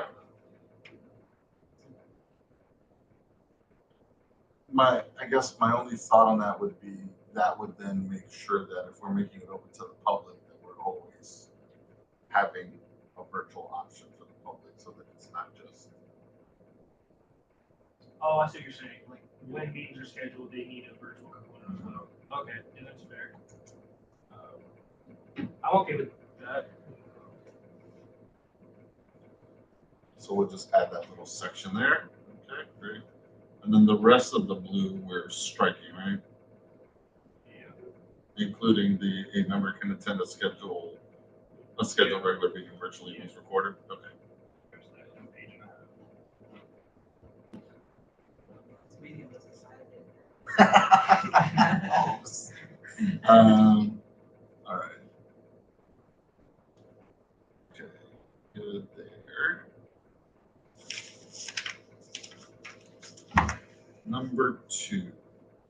Additional meetings may be scheduled by the chair by a vote of 2/3 of the board, provided at least 3 calendar days written notice is provided to the board, 24 hours notice provided to the public via the PAB website. Members should confirm within 24 hours of the notice their availability to attend the meeting to assure a quorum is available.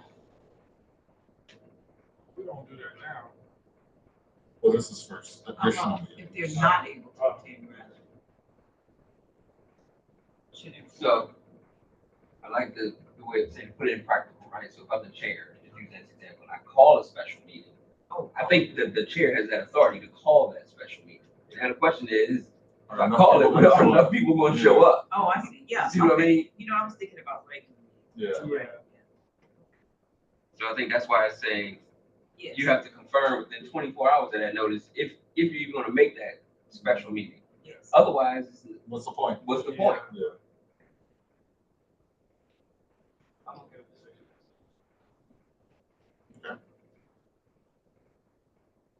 Any other concerns with that section? All right. Move it on. So I have a question. I'm sorry, I did not see your hand. I'm sorry. Go ahead, Ms. Mason. It's all right. It's not on 2. I'm okay. The last sentence in the first one, a member can attend scheduled regular meetings virtually. Did we take the once per quarter out? What did we say? Yes. We took it out. Okay, thank you. Yep. Right. And we will address it under attendance and quorum, or All right. meeting and absences. Yeah, keep it in. All right, number 3, notice of all meetings of the board shall be in accordance with the Open Meeting Act. All meeting notices shall be posted on the Police Accountability Board webpage at least 3 calendar days prior to the scheduled meeting. Nope, we're all ready. So I think Oh, that's regular scheduled, right? Yeah. Or, well, it says all meetings. Correct. So that does limit us. I think I would say just meeting notices shall be posted on the Police Accounting Board webpage.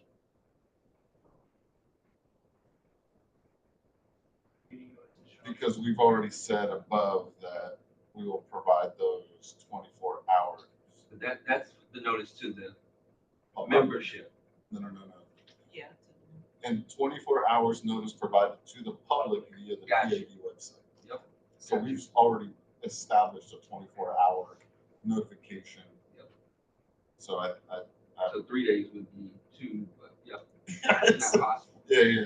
It's Can't do both. impossible. Yeah. Can't do both. So we're saying meeting notices shall be posted on the Accountability Board website, period. Yep. And the I mean, really, you just eliminate that out. I guess you keep with information. With you don't need it because the notices it's already prescribed in the notices what has to be there.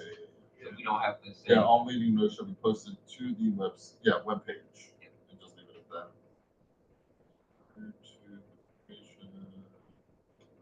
Okay.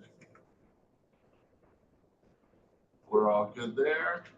Okay. Number 4, the chair shall have the authority to cancel any regular meeting, but must notify board members at least 24 hours in advance of the scheduled meeting.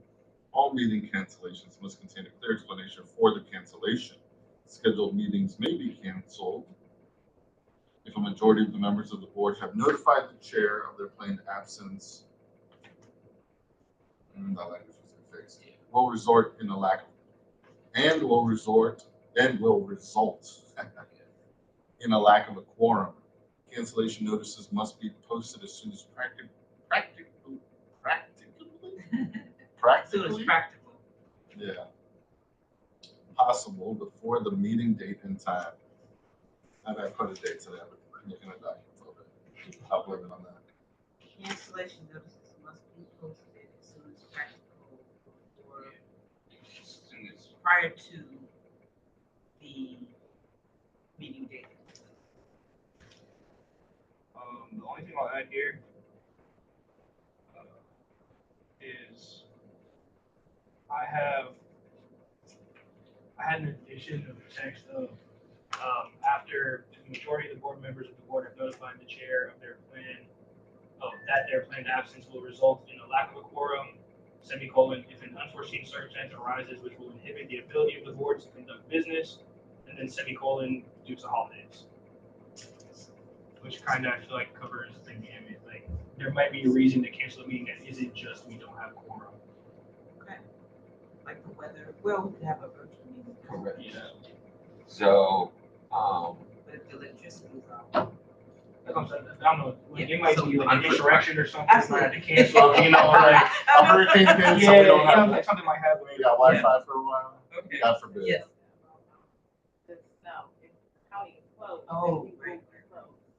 If you want to have a meeting, you all have to have your, so I just want to note that. Yeah. Is that- Well, let me ask that question. If there's inclement weather and your office is closed, No, the county. Yeah, because That's they what send I'm out saying, the county. notices that but say. to me, then I don't think we can even move into virtual. That's what she I said. think- That's what I'm Yeah, saying. that's what I'm she's just making saying. sure. Because it would be county, because they send out notices, as county Yeah. activities are But canceled. yes, all right. Just want to make sure. Yeah. Gotcha. All right. So this is, well, I guess this is, so I guess in my view, if I was looking at this, I would say we are explicitly pointing out the section begins, the chair shall have the authority to. So we're explicitly giving the chair the ability to cancel meetings for a specific reason. I think if there are other reasons that occur that the board, like I don't know that we have a section that covers all this stuff. This is just saying the chair can have the power to cancel a meeting, a regular meeting, but this is a requirement for that to happen. You get what I'm saying? Like, this isn't saying Yeah, how I do. meetings get canceled. I completely hear that, but then we specify the criteria for that. We specify by saying he can cancel meetings, that's all fine, but then we say if there's not a quorum. So we're saying that's the only I see what you're saying. measure under which he can cancel the meeting. I'm fine with Yeah. like him being able to cancel it. I added the other piece to give the flexibility to that, for whatever that might be. So we either take off the back half That makes entirely, sense. No, or that makes just sense. Yeah. I get exactly what you're saying. I'm trying to find the happy medium on this one too, for me. Like, I want to make sure the board does meet its requirement. And right now it's like, you can cancel every meeting. The way it's written, in theory, right? Yeah. You could cancel every meeting. Well, I think they're like, because I feel the same way, and that's why I wrote it as like, which will inhibit the ability of the board to conduct business. Okay. So I like, see what you're saying. if we are able to work, we should be working. Oh, the only time we can cancel a meeting is no quorum. For some reason, we can't conduct board business, or it's Christmas. And that would be taken care of because we start Yeah. scheduling our meetings ahead of time. Yeah. So Right. we'll schedule around not hitting on holidays. Anyways, yeah. So yeah, so I think if we've got a disclaimer with language, so put that in because we'll get this one last time to vote Yeah. on the document. Yeah. That's completed. So we'll go through. We're just making the decisions. Mr. Jones will annotate and update. Send that to Miss Rolls. She'll send that out. I always have trouble with that second R in your last name. I'm gonna tell you right now. I'm Latino. I'm used to rolling my R, so it's really difficult for me. Yeah. I'm gonna call it Rolls. As soon as you said, I was like, he's about to struggle. Yeah. Every time. And I'm trying to be, I'm trying to use people's first names. So what is it gonna say? I can read it to you right now. So it'll say, the chair shall have the authority to cancel any regular meeting, but must notify board members at least 24 hours in advance of the scheduled meeting. All meeting cancellations must contain a clear explanation for the cancellation period. Scheduled meetings may be canceled if a majority of board members have notified the chair of their absence and will result in a lack of a quorum. Semicolon, if an unforeseen circumstance arises which will inhibit the ability of the board to conduct business, semicolon, due to holidays. Cancellation notices must be posted as soon as practically possible before the meeting date and time. That'd be Okay. Thank you. yes, ma'am. All right, so we're all good there. Excellent. All right. Section B1, A majority of the board shall constitute a quorum and shall include any member participating in person or by electronic means.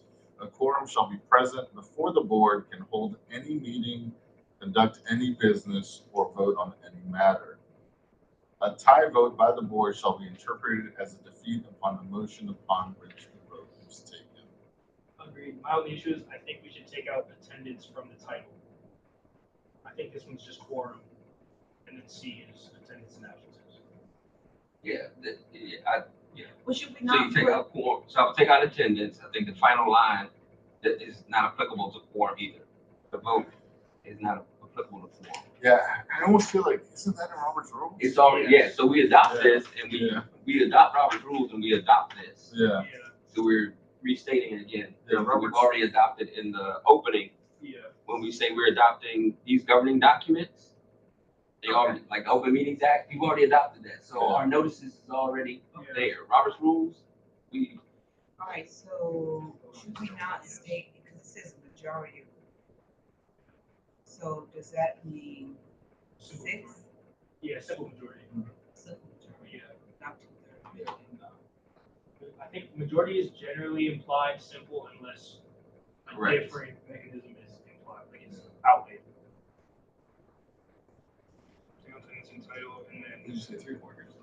move 3/4 is crazy. And then Especially for that half person that's to show up. Yeah, I oh, you should take title all together. Yeah. No, I'll send the rest of it. That's gonna be somewhere else.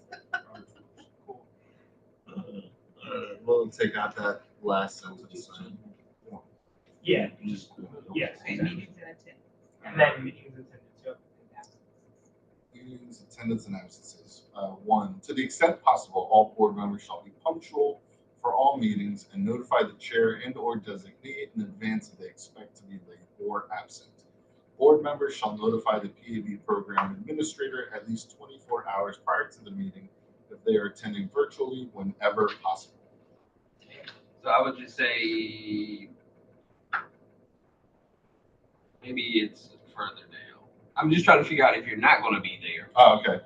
where do you make that notice? So if there's going to be a quorum issue, you can actually cancel it with 24 hours notice. Oh, yeah, we don't have it. So there's no instructive there.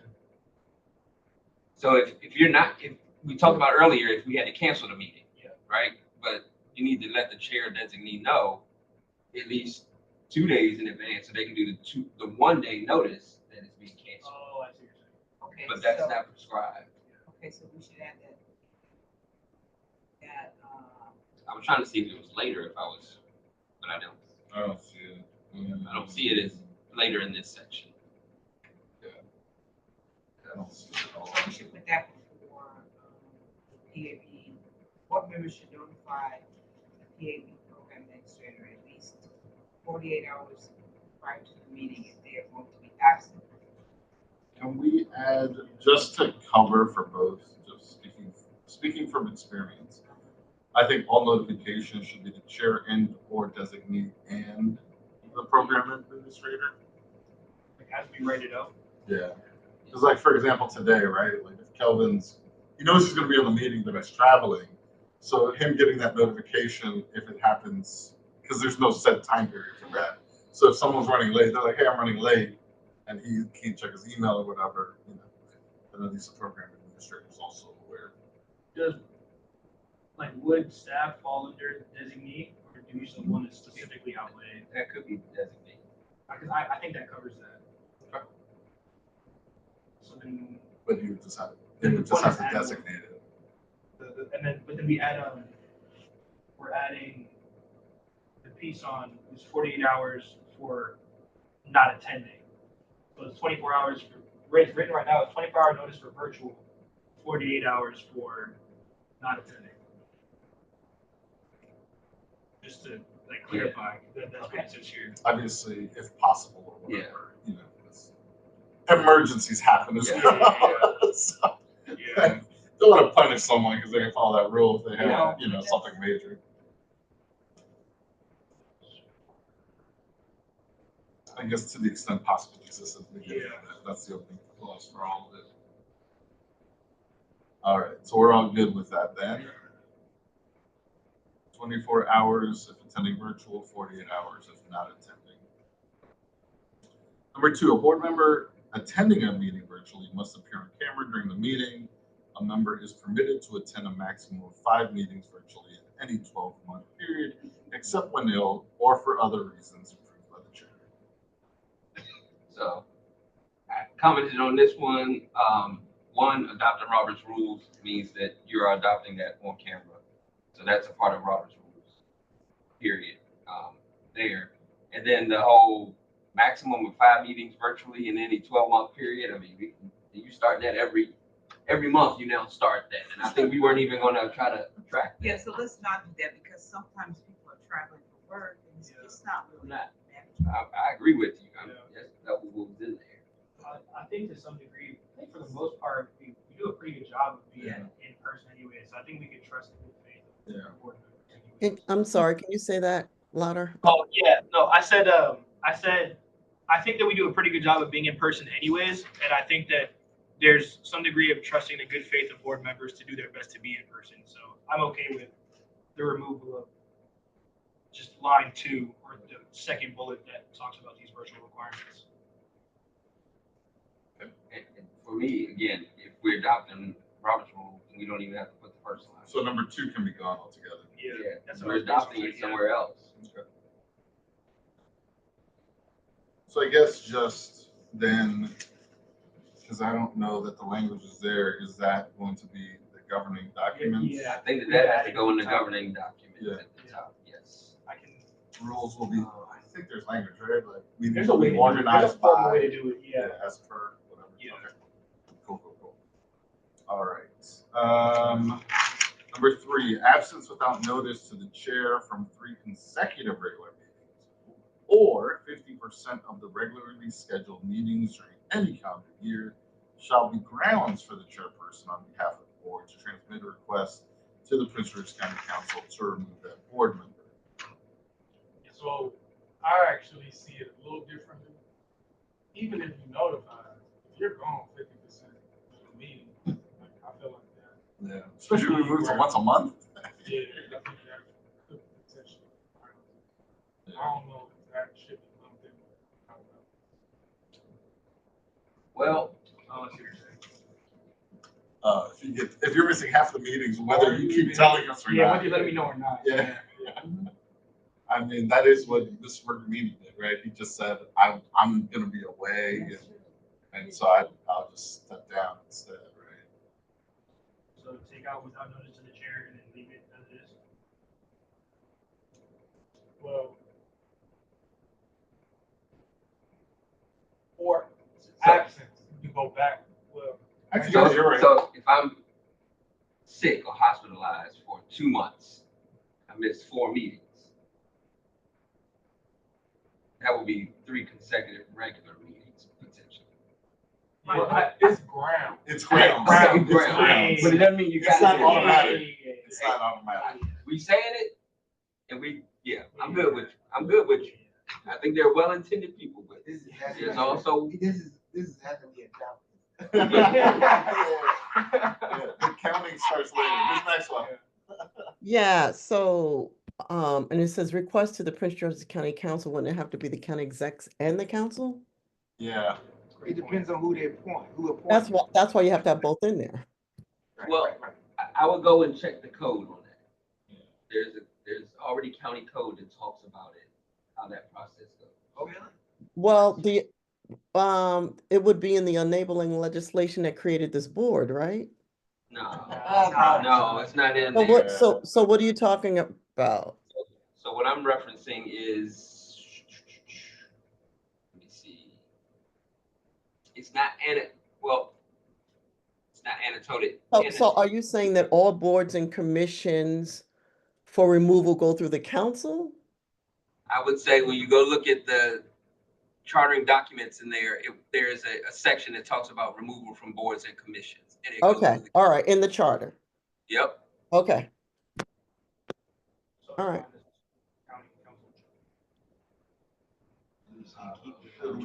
Should be grounds for a letter to remove. So maybe just take county council. Yeah, whatever that process is. Should be grounds for removal from the, So, from the So board. shall be grounds for the chairperson to, on behalf of the board, to transmit a request to remove that board member. How about just, shall constitute grounds for removal? We can't. All we can do is make a For that recommendation. chairperson to begin removal process. Or Yeah. they can make the request, they We can make a actually say- recommendation, but we as a board don't have that authority to do it. And my only thing is, again, enforcing this, and I recognize it's probably a rarity, but you know, at some point you gotta say that that calendar year, somebody missed them. So if you missed 50% of the meetings, even if you're sitting in there, you're subject to the fact that this letter is probably gonna go because you missed half the meetings last year. Oh, so you're saying restricted to like a time frame? Well, it's saying 50% of the regularly scheduled meetings during any calendar year. And I'm saying in January, we're gonna be sitting here, y'all be looking dead at me and saying, you missed 60% of the meetings last year. So on this, I have grounds to constitute the request for your removal based on last year's attendance. Oh, during any calendar year? Oh, I see what you're saying. All right. Can transmit a request to remove that board member. I think I it's said if you just say like during the- the, the- yeah, that is just the say word. the. Yeah, not any. Says any what now? It says any calendar year, so you know, making a point. Oh, You can go back in time. 2023, Yeah. But you change it from any to. You got better, but last year, you got them. I would also say, I'm going back to the point about submission to council in the charter, that if that is the case, if that ever occurred, you would also CC the county exec's office. Even if you're not making the request to them. Because you've got some members that are come through that also. So even if the enabling legislation doesn't say you need their permission, just to keep us pretty. Yeah. um, So you is it better to understand. say, is it better than to just stay broad and say it's grounds on behalf of the board to request the removal? Right, and I'm not saying whether it's county council, I'm not saying if it's, I'm just saying the That's request. probably, that would be wisdom. Yeah, that sounds good. Yeah. So it'll be during the calendar year, Yeah. so it'll be grounds for the chairperson on behalf of the board to request removal of the board or of that board. So, yeah, I'm struggling on this one. I get the calendar year, so I'm trying to figure out, you know, if I get there in August and you're like, hey, you ain't got enough meetings, you ain't gonna make 50%. We're in that calendar year, you missed X already. You know, you get to a place where mathematically somebody is, it's some spiteful So then people. you say a calendar. The That A is in any. A is any. But I don't think you can be like if you start a job, you don't get PTO backwards. So I think, so I think similarly, like if I started late, so I don't think you could, like if I'm starting in February, I've only been eligible for whatever the first meeting after I was approved is. So you say maybe outline that, like Within any given. within any given. Ooh. Because, any given calendar. I mean, it goes back to your point about any, but I guess I'm trying to address the point about someone joining all this. Yeah, I mean, they wouldn't have been able to make Yeah, they the wouldn't be. prior ones. I'm just saying, you could get to a point in the calendar year where the number of No matter scheduled meetings what. remaining, there's no way you can mathematically make 50% if you missed X number on the front end. 50% of the meetings that they're to be in attendance at. Yeah. I get that. Yeah. I'm just saying, So when I, You can't say somebody didn't come to a meeting in March if they don't get it. well, I totally agree. what I'm saying is try to frame it so that it constitutes a calendar year. So regardless of when you start, it has to be a calendar year. Inside. Within a calendar. 12 year. 12 12 months. 12 months. So they're gonna give them warning notices.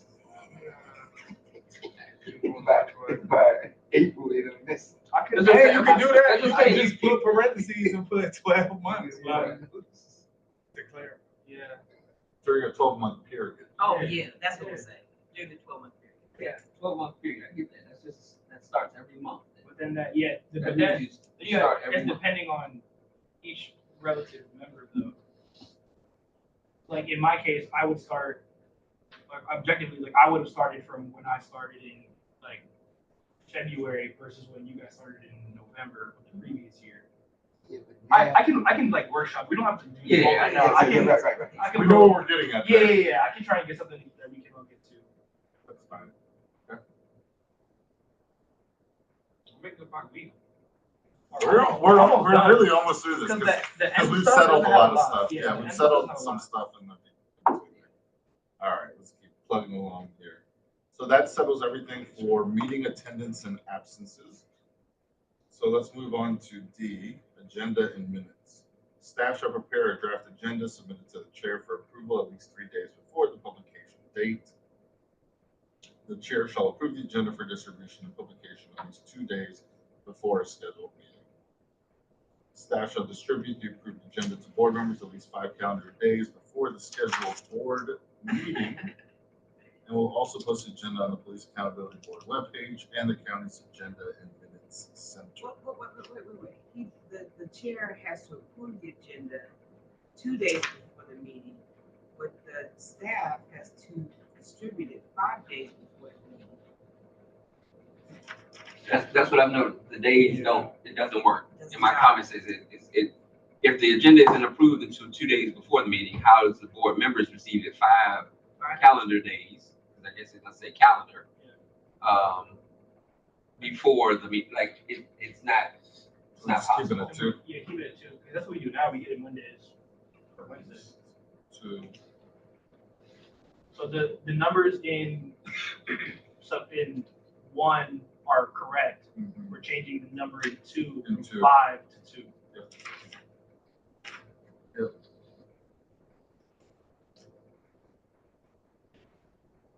Did she input herself? Did you input? I would Stephanie said she would write that. Oh, okay. I would say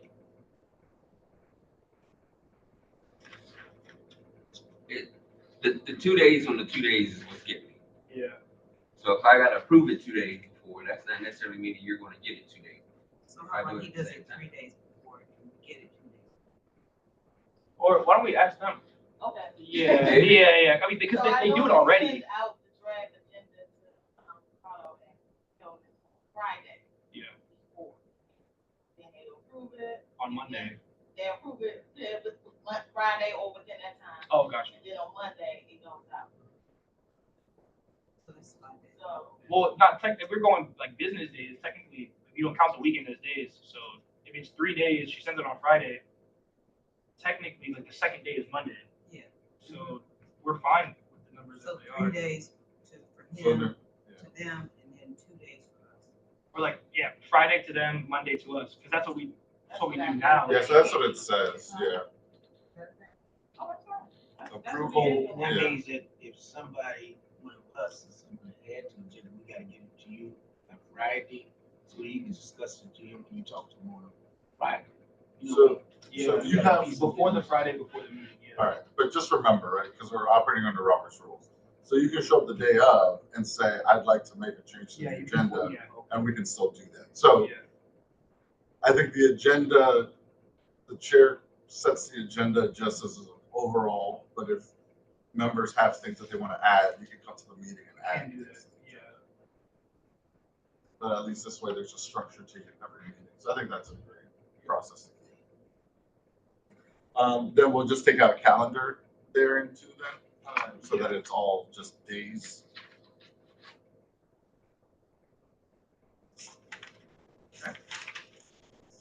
Good on that. 3 was settled, 4 was agreed, 5 was agreed, 6 was agreed, 7. Board members may request items to be, oh wait, hold on. No. She had Ms. Maxwell had on page 8, article 4A. the restrictions and abstaining. That must be voted. Uh, This page uh, right now. yeah, okay. It got bigger because of the changes. Okay, we'll get to that. I just want to make sure I don't forget that she's got that. Yeah. Thank you. All right, number 7. Board members may request items to be added to an upcoming meeting agenda by email request to the chair with a copy to the program administrator no later than 3 business days prior to the board meeting. The chair will notify the board member of the inclusion or exclusion of the requested agenda item in an email no less than 24 hours prior to the meeting. Only thing I'll say is I don't think we need last sentence. Otherwise, the numbers. I mean, I think you get the response there based on when you receive When the agenda comes out, So yeah. you know, but honestly, I think still ask that to add it during the meeting. You can still ask. correct. And so we have that adopted in there. The meeting agenda adoption is something that we want to go through. It's not on what we do now, so that's there. I think that the request here was, mainly because there are requests that have just been unheard. And so it was an attempt for board members to be heard. So we'll take out that last sentence that begins, the chair will notify. Okay. Yes. D7. All right, so we're all good there. E1, E2, E3. E3 doesn't have any. Let me just make sure. Any person attending open meetings of the board, whether in person or virtual, may not engage in disruptive conduct and/or interfering with the right of members of the public to attend, observe, and hear the meeting. These behaviors also apply to persons attending in an open meeting virtual. Take out interfering, interfere. Right. Engage in disruptive conduct and/or interfere.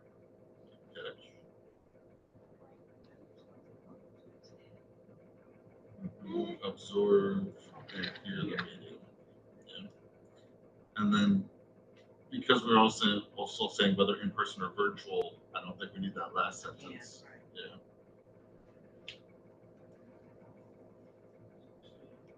So we're just making that tense interfere with the right of And then members, removal of that sentence. and the removal of these behaviors also apply. Any other changes on that? Everyone's good with that change? Excellent. Number 4 is agreed upon. F, it says it's been agreed upon. This is closed meetings, and this is all Open Meetings Act. Yep. All right. Yeah, so many things we're deciding we could give you a shorter doc. Yeah.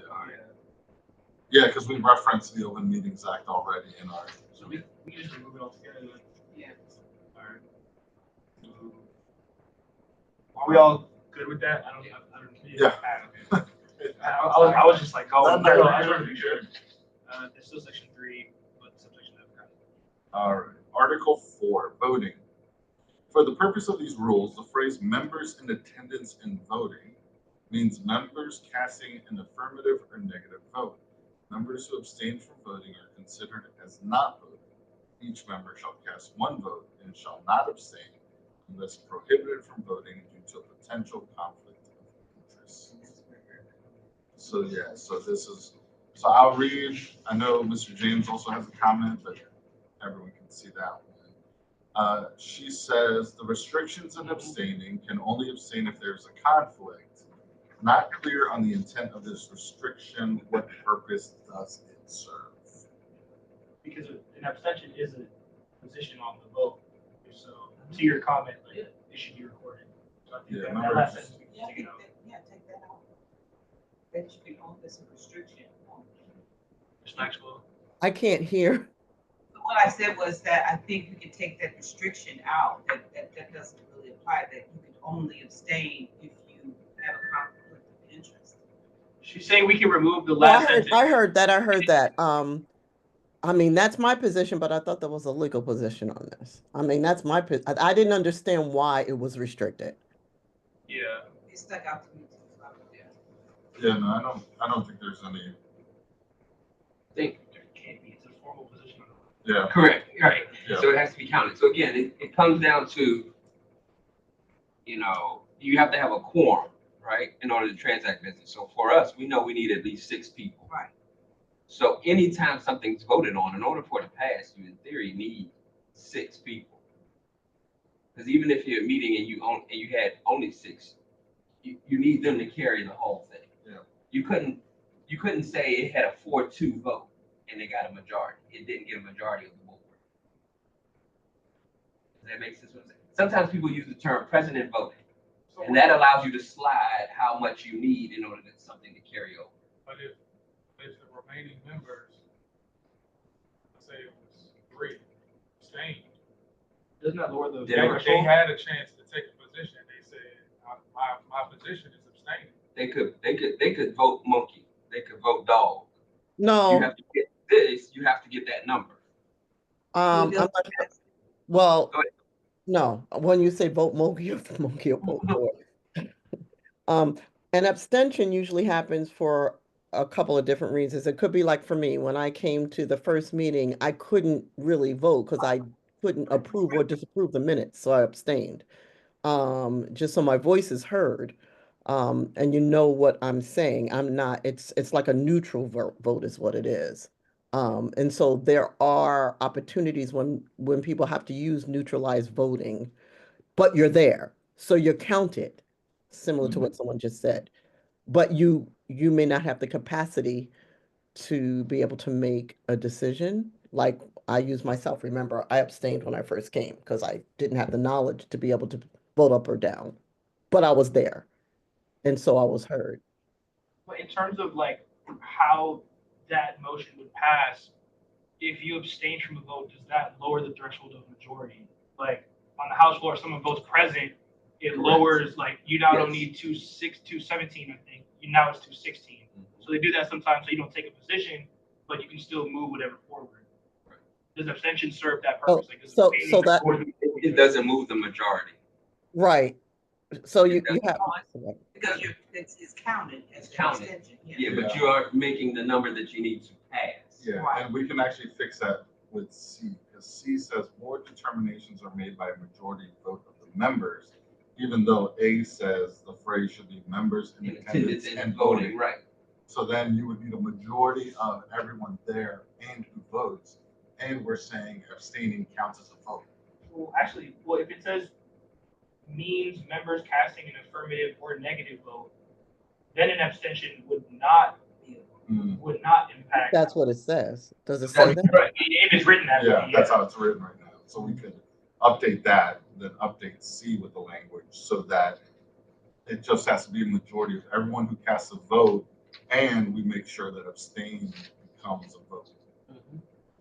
Okay, so the board determinations are made by a majority Of the members of the. in attendance and voting.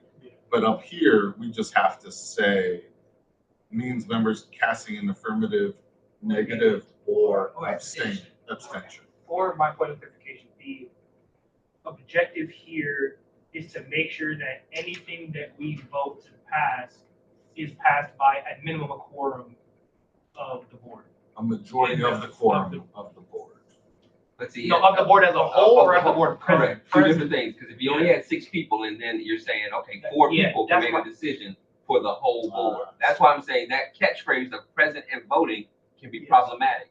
Because you could have 6 people, which makes a quorum, and those 4 people could constitute the board doing something. Right. And I'm saying, no, it should be of the board, not of those present and voting. So that's my question. So that's why I'm saying if we want to do that, then we just take out casting an affirmative or negative vote. It's just casting a vote. So, Because okay. So what I was saying is that I would want the majority of the board present. I also feel that way. So if it goes back to 4 people voting, the majority had a chance to vote and were recorded as voting. So technically, if, like I said, if it was 4 and 3 abstentions, it'd be 7 people, Yeah. but only 4 voted to pass it, but 7 people had a chance to vote. That's the majority. That is true. But it didn't reach the level of. No, I get that. Yeah. part. I will say I do think there are also avenues to table votes and to like at the discretion of the board. Like if we are that low, I would like to think that we would not make big decisions. Whoever's running the meeting. Right? Yeah. You're electing a vice chair. Yeah. Right. Yeah. So that way, like, if the chair isn't here and the vice chair is here, he's running a meeting, the vice chair can't just decide to do something, right? Yeah. There's But and it gives you flexibility to make decisions that have to be made, even if we're on low numbers. So I'm good on that one.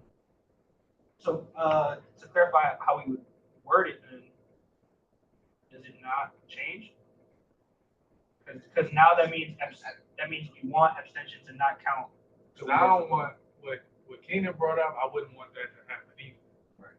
But I also think I would never want us to be held up because three of us literally just weren't there, don't have an opinion on it, so we can't move. And we will never be able to go back in time and be present. Yeah. We will have to do the whole conversation or review all over. I mean, that's also those are two issues in terms of the quorum and majority and abstention. Those are, yeah. Is that addressed in Robert's rules? That's what I was thinking, but I don't have it all worked out in my head how it is. I think it is addressed, but I don't have the ability to explain it to you right now. And I think for the sake of I think there's a lot of things that we can refer to Robert's rules, but there are times that we can, as a board, just say. I know, I'm just saying whatever it says there. we can just use that. I know. Could we put a sentence about? Well, I guess that's My recommendation would be we remove the last sentence from this one about you can't abstain from voting for no reason. Right. Right. I think we move that, we take that sentence out.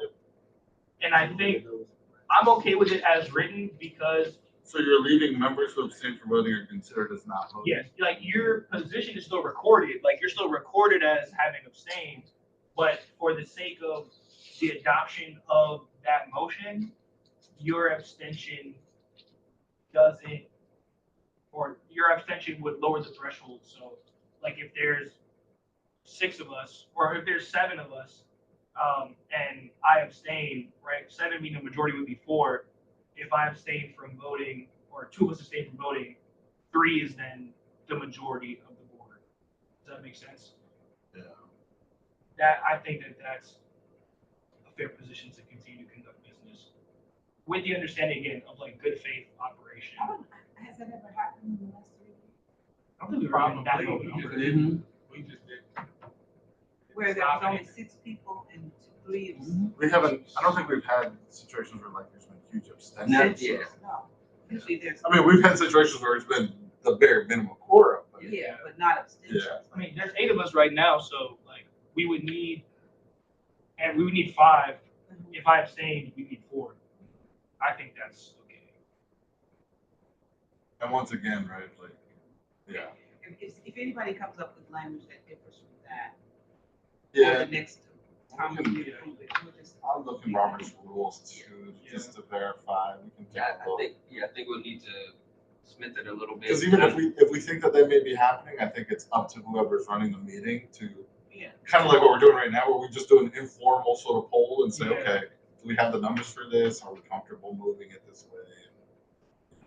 Also, if we go by Robert's rules, we'll have, like we said, language in the governing section that will say anything not outlaid we adopt. Okay, so that's A. B, a motion a second shall be required in order to vote on a matter. We've adopted that in Robert's rules. Yeah. If board determinations are made by a majority vote of the members present, or do we just take that out? Take it out. Because we're addressing it on the first one. Yeah, I think it's easier. D, we've already addressed through the rules. So removal also. All right. Same for F. F, after the chair announces the commencement of voting, no member may interrupt the vote. Yep. Proxy is the only one that stays because that I think is. No proxy shall be permitted either for the purpose of voting or for the purpose of obtaining a quorum. Yep. Okay. So we're keeping A minus the last sentence and G. Yes. Okay. Like A is in progress. A is in progress. Yeah. But I just mean like. Yeah, for the sake of what the text will be. Yeah. There will be a section A and there will be a section B, which will be comprised of what is currently G. Yep. I sound like I'm optioning something off. All right, Article 5, information and disclosures. This has been agreed to. already. Information request, a retention schedule for these records is set. Oh, wait, is that still under? Oh, that's still under. Can that be governing docs? Do we even need that? We're talking about complying with the Maryland Information Yep. Act. Yes.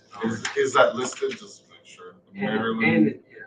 Yep, Maryland Public Information Act is already in 5B is gone. there. Okay. Article 7 amendments. Should be Article 6. Thank you for keeping track of that, because I totally blew by that one. Yeah. Well, no, 6 used to be staff and we removed it. Yeah. Article 6 amendments. These rules may be amended by a majority of the votes. Mr. James. I guess it just says a majority vote of the board, which again is an 11-person board. Yeah. So a majority vote. Yeah. You understand what I'm saying? Yeah. Which I'm not objecting to in this instance, right? You need the the board you in need its the board. entirety. Correct. Board So in its should we- entirety. The board in its entirety. Yeah.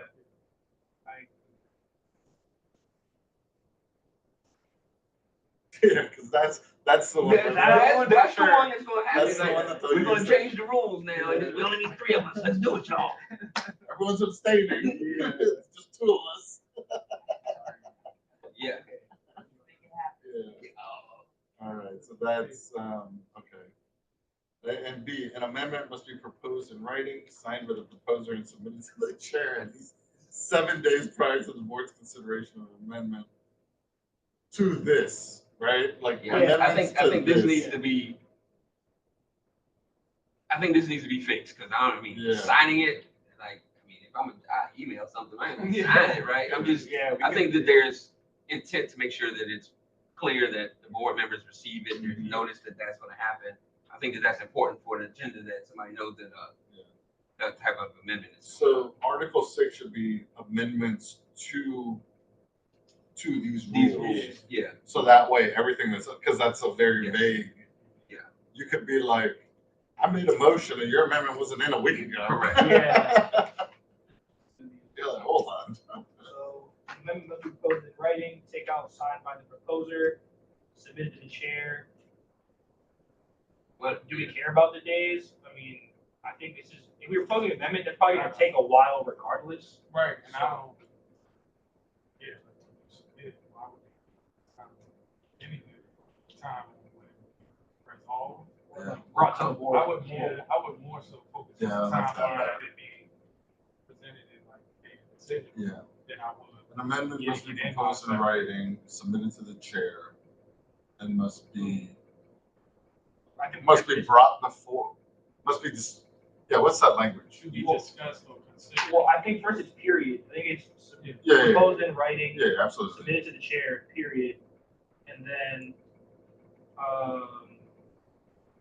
must be considered, I wanna say 2 meetings, not later than 2 meetings after submission, if that makes sense. So like if I submit and we're a week out, maybe not that meeting, but by the next one, we have to talk about it. again, I think it gives you the flexibility. You could do it at that next meeting, but it has to be done Yeah. within 2. Yeah. On that. If you want to do it sooner, fine. Within 2 regular Regular scheduled schedule, meetings, yeah. not Yeah. special Yep. meetings. Consideration by no later. Scheduled meetings.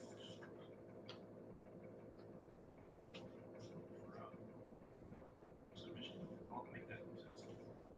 And then the rest of it, we don't need 7 days prior, Yeah, share, this- 3 days yeah, if we're prior. taking out the 7 and the 3 Yeah. days, because it'll be something on the agenda. It'll come with the agenda, yeah.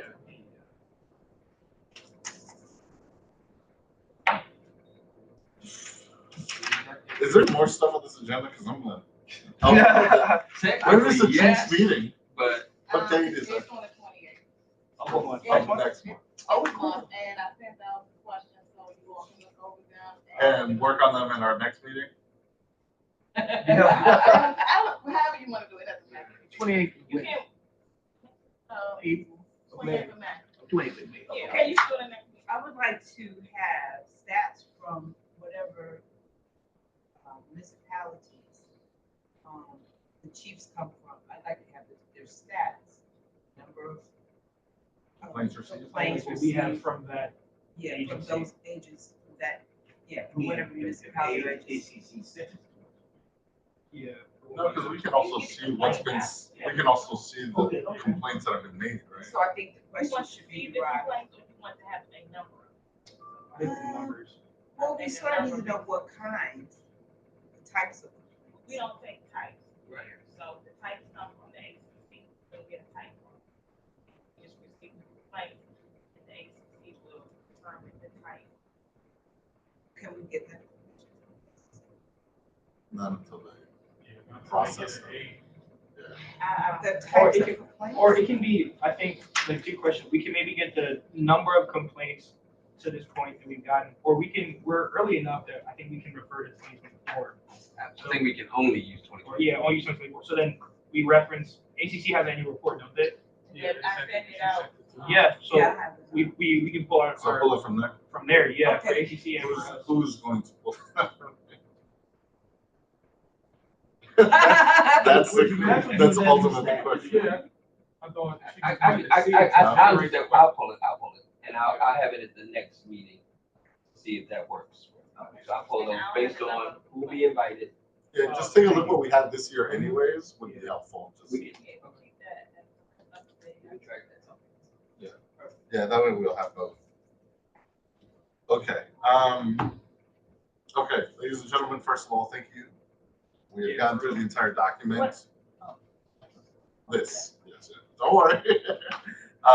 So Mr. James, you will have an update. Jones. Yeah. Sorry. I tell you, it's been a long day for me, man. It's been a long time. All right, so Mr. Jones, you'll have it. I remember our next meeting, we can knock it out. Okay. Yeah. So we can get it with the agenda. So you'll have So it. by next Friday, yep. Well, actually, because it's the second of, so you got like an extra few days. Oh, thank God. Okay, yeah. But give us a couple of days to look it over, but seeing that we've already seen and know what to expect, that'll be a lot easier to review. All right, excellent. So for the agenda next time will be the final approval of the final draft of this. Chiefs meetings and chiefs meeting and questions, we'll handle that at our next meeting because we'll still have one more. That'll be a meeting before we have that, so we can handle that then. But at least now everyone is aware, May 28th. Be there or be square. All right, training and education. I don't have any information on this, so. No, you're good. PAD training. Yeah, it's the same training that I booked on last year, I think. Oh, that we went to last year? Yeah, it's the same training. Oh, okay. I want to go this year. Yeah, I will send it to you. Okay. Yeah. I just got it this evening, so I will send it out. Do you need to give any updates on? I don't know. But I know it's the same one. Is that the one in Cornell? So what, Go ahead. Go ahead. so what is the training? Okay. PAB training. It's a police accountability board training at the Maryland Training Commission in Sykesville, scheduled for June 26th. June 26th of this year. So Ebony's gonna send it out to everyone so we can put it on our calendars and then reply to her if we're going to attend so she can reserve seats for us. Okay. And is our May meeting, since there's kind of 5 weeks in May, is the second week, Yeah, week of the 5th, or is it the week of the 12th? hey man, 12. Yeah, the week of the 12th. 12th, Week yeah, of the 12th, yeah. because it's the second Second and Wednesday. fourth. Yep. And wait, So it'll be the 14th. And the 28th. okay. This, obviously, we're not abiding by this, but we should, I guess by next meeting we'll have it, but didn't we tell the IG that we would have this done by this meeting? Yeah. The rules? All right, well, we'll have it at the next one. No, we're late, so it's not too bad. It's not too bad. Yeah. You can Yeah, bro. I guess as a presenter, can you please send a notice to him to just let him know? Yeah. Thank you. Just so, He been because he waiting did on it. ask I know he been for us waiting to on it. tell him. Yeah. So this is the official notification. All right, so we're good there. We're good there. This is here, so I guess I should discuss this real quick? I Or- just wanted to, you know, we I can got go you. Yeah. Okay. I guess I will bring it up this way. We received an email regarding the gentleman, Mr. Abrego Garcia, that ended up being sent to El Salvador, from a community member who I guess is asking us to address the matter because he states that PGPD transferred custody of him to Immigration and Customs Enforcement. But he was not detained by PGPD enforcement this time. It was actually immigration that got him. So so the county never handed him over to anybody. The second part is regarding the allegations of him being a gang member in a statement by the county police department. And there are some issues regarding the officer that made those allegations against him because he was suspended like 2 days later for something. So yeah. So is that constitute a complaint? Well, so I don't. This doesn't seem like a complaint. This seems like someone who wants us to address it. I don't know that this falls within the purview of what this board is supposed to do, but I still wanted to share the overall what this gentleman had sent in. But yeah, I mean, our purview is different. If we see our purview is different. So we would still prepare a response stating that.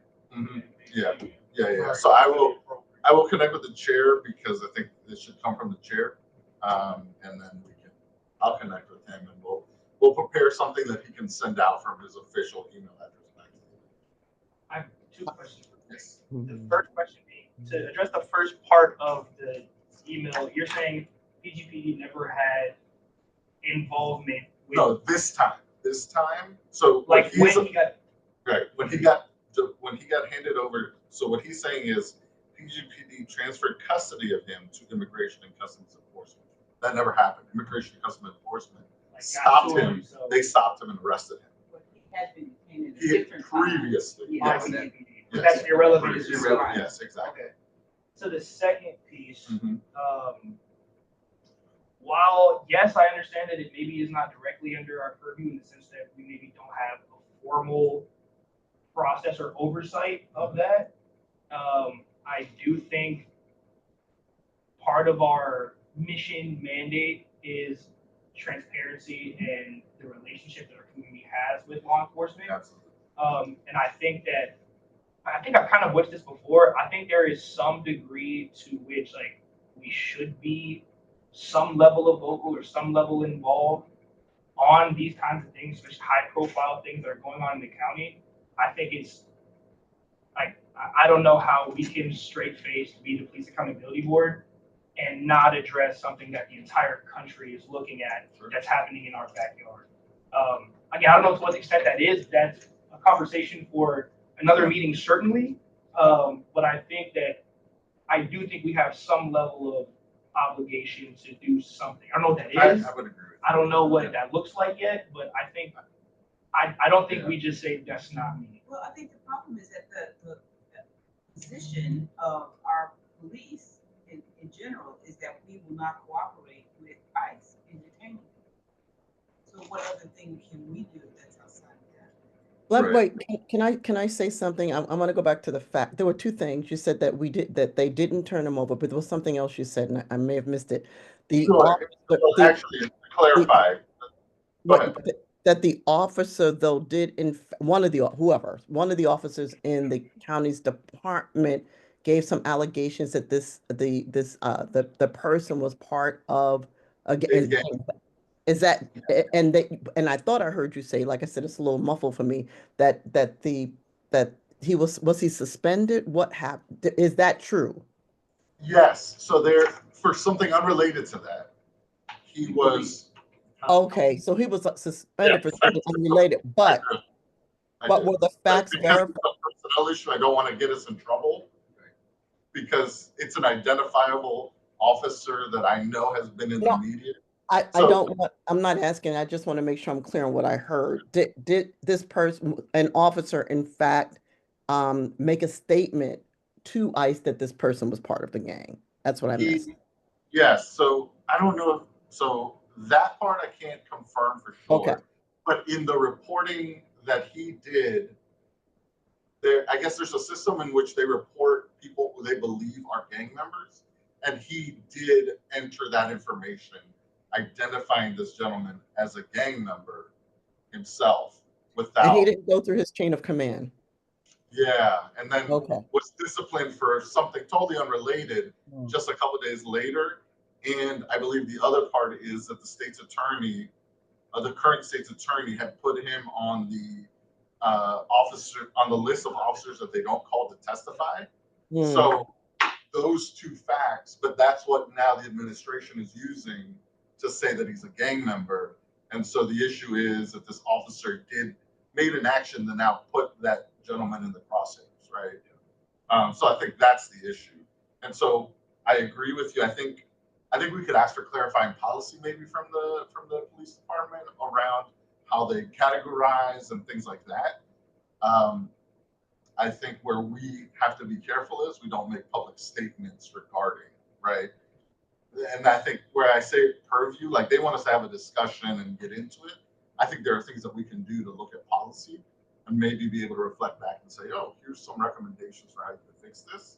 But in terms of making public statements about it, you know, I think that's a further discussion. Yeah, no, I agree. I don't want to get into it too much more here, but I think we should have a discussion about it as a board. I don't know if that for like more closed session because it's sensitive stuff, but I think we should. I will follow up with the chair on this, and then we can come up with a response to the individual, and then maybe bring it up and have a discussion to see if there are next steps that we can take. I'm happy to pursue that with the chair. All Because right. I think we asked the question before this happened to some of the chiefs at the last meeting. So what we can do at the next chiefs meeting, that'd be a question to ask. I mean, Good thing we're going to review the questions in our next meeting. Yeah. Make a motion to. Yeah. Any announcements before we go? Anyone got any announcements? Sorry, I'm a stickler for the. All right, no announcements for the good of the order. Thank you very much, everyone. Second, all in favor, say bye. Aye. Thank you.